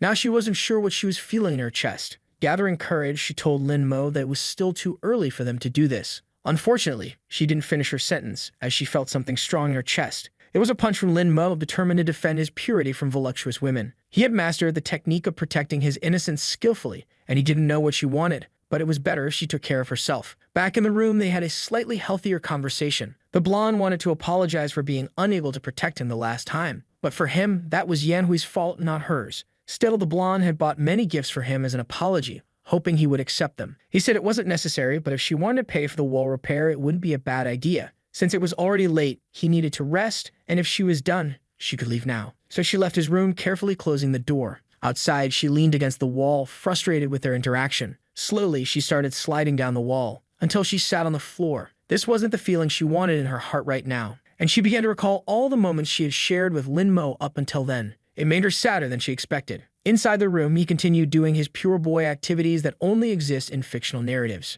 Meanwhile, the blonde looked at him through the broken wall. She entered his room once again, calling his name. Being perfectly direct, she asked him to become her boyfriend. She waited, a bit apprehensive for the response. She said she would only say it once. She didn't want to take advantage of him because of the trauma from the kidnapping, and she knew he hadn't even recovered yet. But she ended up stammering when she tried to continue, until she blurted out that she liked taking him out and liked the scent he left in the helmet. These words seemed effective as he started sweating a little. She liked how he defended his purity when he misunderstood her. He was different from the others, and she probably meant nothing to him. But she would dedicate herself, and one day, she would be good enough for him. All those words exhausted her as if she had run a marathon. Lin Mo stood up and started walking towards her. She didn't know what to do anymore, not even if this would push him away. But she was a determined girl and never said anything without thinking. Giving up wasn't something in her vocabulary. Lin Mo was now against the wall, as no man could resist the declarations of a beautiful woman. The boy was sweating cold. He swallowed hard and prepared to speak. He said they had only known each other for 6 months, and even so, she claimed she liked him. He wanted to know if she thought love was something so superficial. But if that was what she wanted, she should pursue it because she was capable. The girl celebrated with great joy. She said goodbye to him as she was heading home, but she wanted him to join her tomorrow for the photo shoot. From the window, he watched her as the blonde walked away, celebrating. The small woman asked her master if everything was okay and if something was bothering him. She wanted to know why he didn't just say no.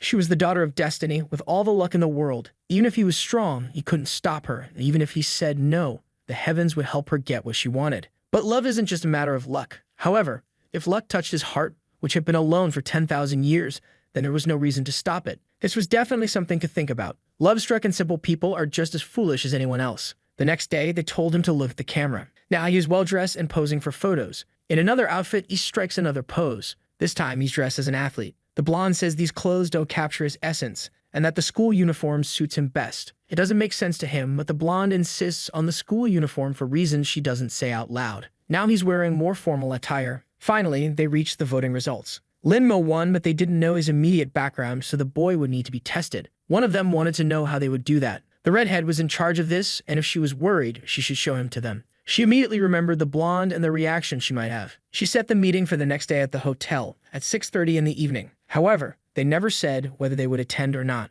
But the world was at risk. They needed to be extremely careful with this. After that conversation, he hung up the call. It was finally time to meet Lin Mo. The employee wanted to know how they would handle what she had requested. She wanted to change her scenery, so he brought 20 school-age girls. He ordered their feet to be tied and their legs to be broken. Then he had them thrown into the sea with stones tied to their feet. None of that trash compared to what was in Yutang's arms. Besides not looking exceptional in the photos, Lin Mo didn't seem special. One of them asked why Ju had a sword if she said she would come in casual clothes. She had never parted with her sword. It had been with her entire life. People from all sects were present, and Hongling's granddaughter was either extraordinary or just knave. Someone warned the gray-haired woman to go easy on the drinks because the meeting was important. She was there to see Hongling, and listening to the blondes screaming all day would be unbearable. They finally arrived, and she was waiting to see what kind of person this boy was. She was immediately surprised by what she saw. The blonde arrived with her companion and asked if she was late. It couldn't be. It was as if she could see right through him. Now everyone was seated at the table. He had come to see if any of them had clues about the whereabouts of the venerable demon, and also because the blonde asked him. But from what he could see, he wouldn't be able to count on the help of those women with lascivious gazes. The old woman said staring at the boy like that would ruin their reputation and asked Yutang to introduce him to them. She told everyone he was her boyfriend Lin Mo, but he clarified that they were not that. He skipped the individual introductions, saying he would eat and leave. The gray-haired woman said he was quite the treat. She asked Yutang's puppy if he would like to stop eating and have a private chat with her. She heard he liked tea and would like to offer him some tea that only she knew how to make. The aroma was that of golden silk tea. The dishes in front of him were mediocre, and you should try the delicacy she offered. The blonde immediately sensed something suspicious. She noticed a bit of powder fall from under the woman's nail, possibly party powder or something else entirely. The blonde stood up immediately, asking the mischievous woman what she had put in the tea. In her defense, the slay one said that a lady from the Xiao family shouldn't tarnish her innocence over something she didn't do. She claimed she hadn't put anything in the tea, and if she did, she would cut off her own head and present it as a gift. But if she hadn't done anything, she demanded to borrow her boyfriend for a few days. Hearing this, the blonde was filled with rage, genuinely furious. Approaching her, pressing her own attributes against the others, she dared her to repeat those words if she had the courage. She was certain the tramp had done something, but perhaps it was just provocation. So she told Lin Mo he shouldn't drink what the woman offered. The other woman insisted that it was up to him to decide what he did or didn't do. Whispering to her, she said that no one in the immortal world knew her true identity, and she was willing to reveal it to everyone. The gray-haired one warned the girl to be careful, as it was by her mercy that she had lived so long. The boy realized that she and Yu was quite the troublemaker and wondered if all female cultivators were like that. Once again, she asked if he would like to have some tea, and indeed, it seemed like she had put something in it. It was colorless and odorless, but he felt a strange energy, a kind of venomous parasite, one of the most difficult to distinguish. He couldn't even differentiate them, which is why such a crude method had lasted for so long. Everyone there saw it, but no one did anything. This dinner was undoubtedly a test to evaluate him. If he drank it with his power, the poison wouldn't take effect, which could raise suspicions. But if he refused, they might think he was an expert and would try to confirm it, making his cultivation difficult in the future,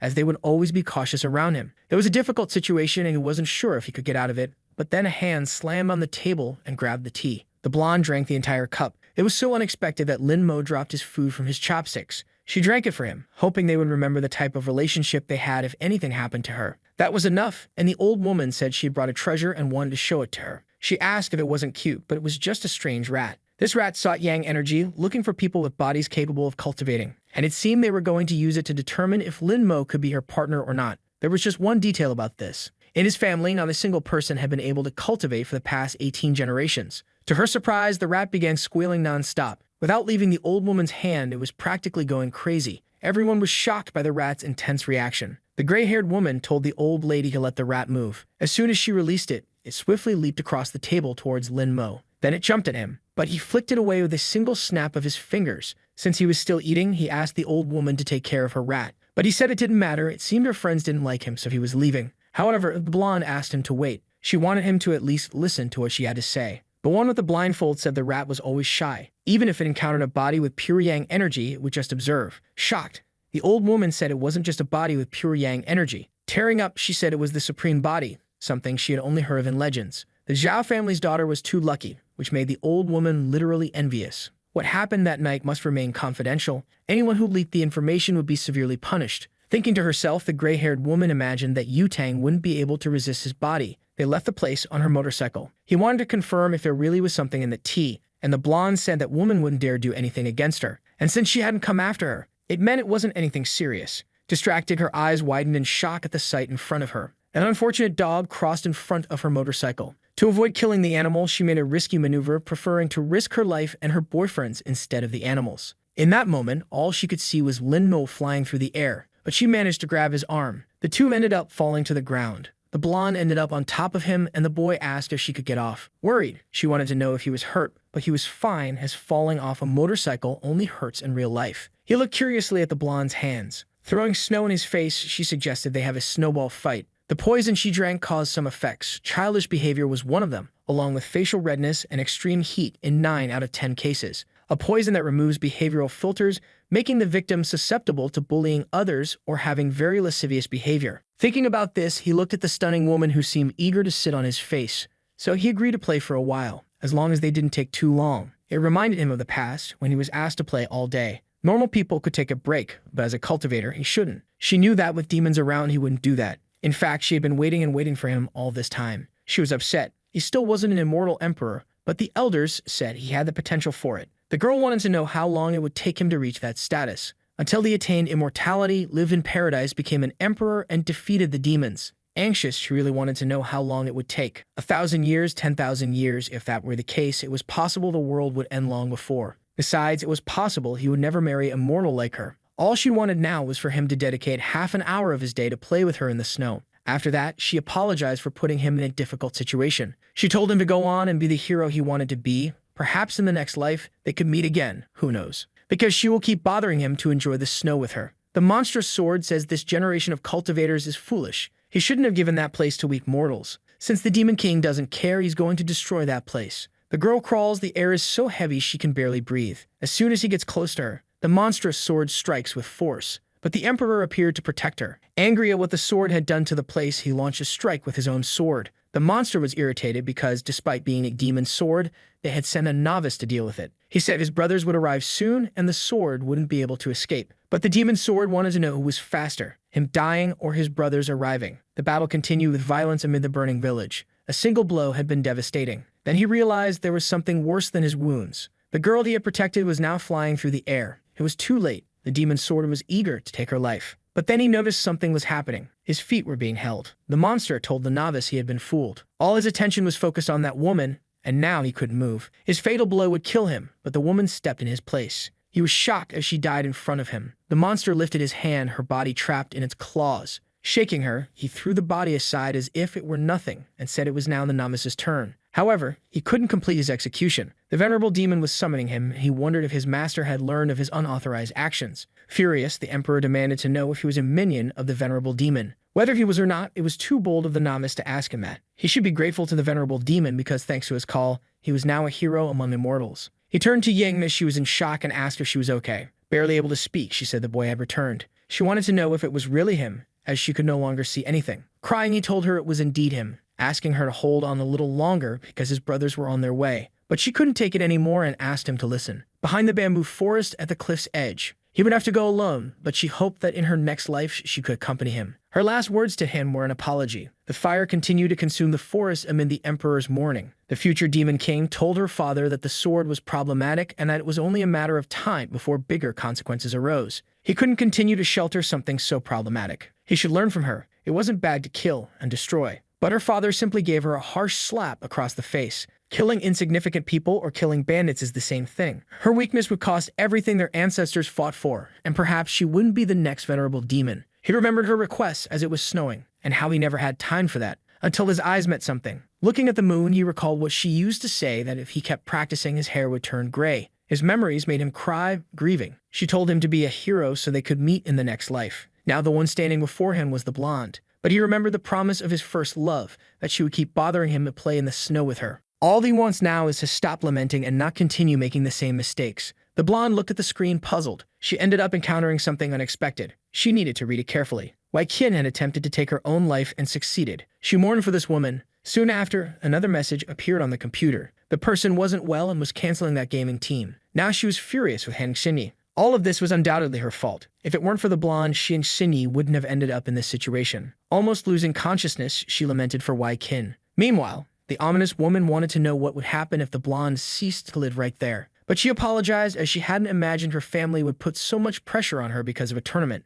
Then another person appeared before her saying that it wasn't true. It wasn't just about the game. She wanted to know how Han Xinyi was there. Stabbing a knife into her chest, she asked if she really wanted to know how. If that was the case, she should think carefully about it. The truth about the matter. She was sure the blonde would find the answer eventually. Slamming her hands on the desk, the blonde asked her to wait. But now she was alone in the classroom. The blue-haired girl appeared and said it was lunchtime, asking if the blonde had eaten. Approaching her, she wanted to know where Lin Mo was, and the girl said she knew that question would come up, so she prepared in advance. He was on the terrace and wasn't alone. This made her jealousy grow. Seeing that the blonde was leaving, she asked her not to get into trouble. She didn't want to believe that someone like Xinyi was interested in someone of the opposite sex. Besides, she had never heard her say anything about it. She wanted to see with her own eyes what they were doing up on the terrace. Her eyes were in shock. Apparently, it was true what people said. The two were there playing chess. She approached the girl and said that everyone at school knew she liked Lin Mo, but it seemed like she was unaware of it. But the girl replied that they had been playing there every day since they met, and everyone at school knew that, except for her. The blonde was deeply irritated. Since she was there, she had something to ask her. Something related to her older sister. But the brunette said the question made no sense because neither she nor the blonde's older sister had anything to do with her now. She knew she was at fault, but she just wanted to know why she hated her so much. The brunette stepped even closer to her. Staring directly at her, she said the blonde knew nothing. Curious, she wanted to know what she didn't know and asked her to tell her right away. If she cared so much for Wai Qin, she should search for herself. With her current strength, it shouldn't be difficult. The blonde said that if this was a bad joke, she would make her regret it. Touching Lin Mo's shoulder, she asked him to come with her. He could play with her, as she was good at it too. But the brunette held the blonde's arm while she did, leaving Lin Mo and the blonde perplexed. She didn't want their chess tradition to be broken and said the blonde was being too friendly with him. So if the blonde said she was his girlfriend and wanted to know what the brunette was, and she replied that she was the only one at his level in that game. Standing up, he said he didn't belong to anyone, and if they intended to talk, he would leave. Before he could leave, the blonde grabbed his arm. If he was going, he would go with her. Finally, he told Yutang that she was being very childish. She told him he could go and tell the teacher then. But the blonde didn't know why she felt this way every time she saw Lin Mo in that woman's company. Then Xinyi grabbed her arm. This immediately sent the blonde into a fit of rage. It was the second time she had grabbed her like that. The brunette wanted to know if that was a problem, as she didn't care at all. Furious, the blonde said she had already told her that she liked Lin Mo. Burning with jealousy, she wanted to know if she was trying to steal him from her. The brunette said she was tired of the blonde harassing a boy like him. Manifesting her aura, she said she wouldn't repeat herself, and the blonde had better let go of her immediately. This irritated Xinyi, as the blonde was just a daughter of destiny, whatever that meant. But the blonde's irritation kept increasing. Her aura grew even stronger as she was upset that an ordinary girl dared compete with an immortal. Thus, her energy manifested more and more. However, she started to get a peculiar feeling. Her hand was now embedded in a massive rock. It was as if she was facing an enormous mountain. She couldn't move a muscle and had no idea how that could be possible. Knowing the brunette for so long, she couldn't believe she could also be an immortal. Now she watched her with much more curiosity. Nearby, Lin Mo realized that things were getting complicated. He now doubted who Xinyi really was. After the incident, the blonde rode her motorcycle deep in thought. It didn't make sense for Xinyi to be a cultivator, but she would now focus on discovering the truth about what really happened. On the phone, someone told her they had obtained the recording she requested and that the incident involved, but she interrupted them, asking them to send the video immediately. Until then, there hadn't been anything suspicious in the recordings, and she hadn't suspected anything. Since her luck was increasing, that dream must have had a meaning, and now she needed to see it through to the end. Watching the video, she noticed something. It was the building near where the accident happened. In the recording, she could see Xianyu walking, and she recalled the veiled threat she had heard from her. Xianyu was attacking mortals again. This time, she wouldn't forgive her. Inside a club, some guys mentioned that it was a privilege to be with the immortal from the Yang family. Focused on her phone, she told them to interact with each other and not to bother her. It seemed her mind was elsewhere. From what she had researched, Lin Mo was an ordinary person, but she suspected his past might have been concealed. A supreme body of pure Yang energy. It made her furious that the blonde had obtained something so valuable. A loud impact struck the door. It was the blonde arriving full of rage. The blue-haired guy wanted to know what brought her there. She slammed her hand on the table with the recording. There was something she needed to ask Tianyu.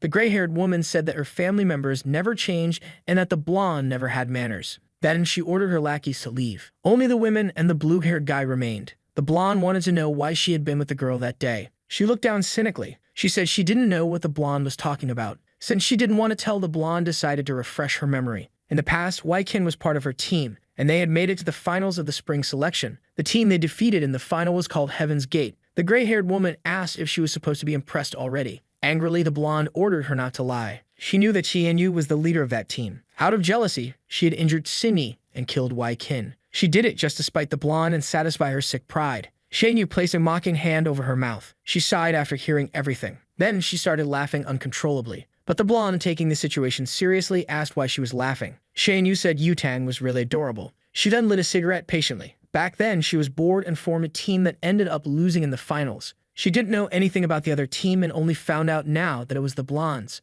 But if she had known it was her on the other side, she certainly wouldn't have missed a second opportunity. The blue-haired guy said that the gray-haired woman came from a traditional family of immortals and wouldn't waste her time with such trivial matters. Since she had been bored back then, she just wanted to walk a little. It didn't mean anything, and she claimed not to recognize that girl. Being in the same recording as her was just a coincidence. Grabbing the phone from her hands, the blonde questioned if it was really just a coincidence. They entered the building together and Tianyu came out after Wei Qin jumped. That wasn't a coincidence. But the gray-haired woman said many people passed through there and assuming she had anything to do with it was premature. However, if the blonde wanted to fight, she could go ahead as she wasn't afraid of her. This time, she would take it seriously and wouldn't hesitate for a second, so it was best for the blonde to leave before she got angry. Furious, the blonde kicked a nearby object. She told the woman to repeat what she said, and the blue-haired guy had to restrain her. He told her he would spare her today as a symbol of gratitude to her father. But as soon as she found the evidence she needed, she would destroy her and her entire family. After saying those words, she began to leave. The blue-haired guy said Yutang was too impulsive, but what she said was serious. With a cold look, the gray-haired woman asked if he didn't believe her. That wasn't what he meant, but it had been a turbulent year, and it wasn't wise to upset the family that supported them the most. Continuing to smoke, she told him he could go and that he didn't mean to wait for her. So he left, commenting that they were all rude. The girl remained alone in the room with her cigarette. Making a call, she ordered them to find out who leaked the recording and to kill the person responsible immediately. After saying this, she slammed her phone on the table. Indeed, she invited the blonde, but she didn't mind killing a few mortals now and then. This time, she would do it simply, brutally, and without scruples. She's determined to kill the blonde once and for all. At a restaurant, he looks at the attendant. She seems to be showing him the options available. Looking at the fried crabs on display, Lin Mo says that's what he ordered. Hearing what he said, the girl confirms that's correct. Lin Mo wants to know why he received something different then. She explains that it's a special menu prepared by the blonde and the cook had never seen so many refined ingredients before. To Lin Mo, it's completely unnecessary. Standing nearby, the blonde, visibly upset, said as she heard what he said. She explains that it's a delicacy from far away and she'd like his help identifying the ingredients. Since she asked for his help, Lin Mo reluctantly agrees. She claps her hands enthusiastically, delighted by his response. The blonde instructs the cook to bring the other dishes as her friend won't eat there. Knowing that Lin Mo likes to eat in peace, she prepared an empty room for him to have his meal. In response, he simply says she doesn't need to do such meaningless things anymore. Hearing that, she grabs his arm and he glances at her from the corner of his eye. It's not meaningless to her. It's a gesture full of meaning. She's madly in love with him and hopes to deflower him one day. It's filled with meaning and numerous intentions. Hearing her words, he is a bit surprised but then gives her a slight smile. If that's how it is, he's fine with it. As Lin Mo walks away, the blonde notices a pair of feet approaching. She's immediately surprised by what she sees. It's the brunette, inviting Lin Mo to play another game. The blonde steps between them, suggesting they start in the room she reserved for him, and if he wants to play with someone, he can play with her. Seeing this, the brunette comments that the blonde is always like that, assertive, carefree, and always causing trouble for others. She extends her hand and gestures around. There are several students watching what's happening because lunchtime gossip is irresistible. She explains that she did all this so Lin Mo could have peace, but all she's managed to do is draw even more attention to him. Not to mention that her body was hurt because of the blonde. After hearing that, the blonde shouted that enough was enough.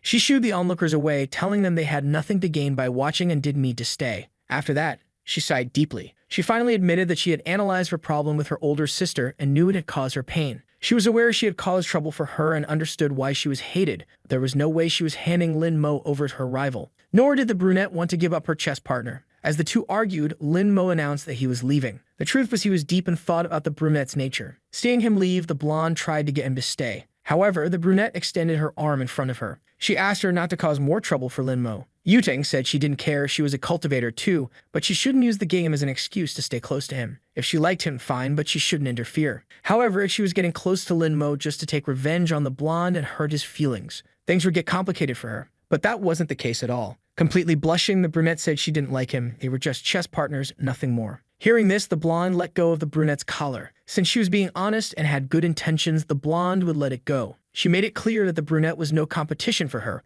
because she could offer Lin Mo everything, and she wondered what the brunette could offer him. Without hesitation, the brunette said she could play chess with him, which silenced Yutang. Holding her head in her hands, she said she couldn't deal with it anymore. Now she was alone on the terrace without her friend. She reached her hand out across the chessboard. Playing alone was definitely boring. She had played alone for decades, but this time it was the dullest session of her life. She looked attentively at the terrace door. After what happened, he still hadn't arrived. And she remembered what the blonde had said to her about what she could offer Lin Mo. Indeed, she didn't know how to answer that. All she could offer was a cold terrace and a game of chess. Since she had recovered some of her strength, the cold didn't bother her, and Lin Mo, being just immortal, had been playing with her in the cold without complaint. This left her in shock, as the venerable demon seemed to care about a mere mortal. But as a demon king, if she took the world for herself, she could offer everything to Lin Mo. While she was lost in thought, she heard the door open. She immediately went to see if it was Lin Mo arriving, but it was only a small creature. She didn't know what to think. The cultivators here were weak, and the only real threats were the immortal emperor and the demon sword.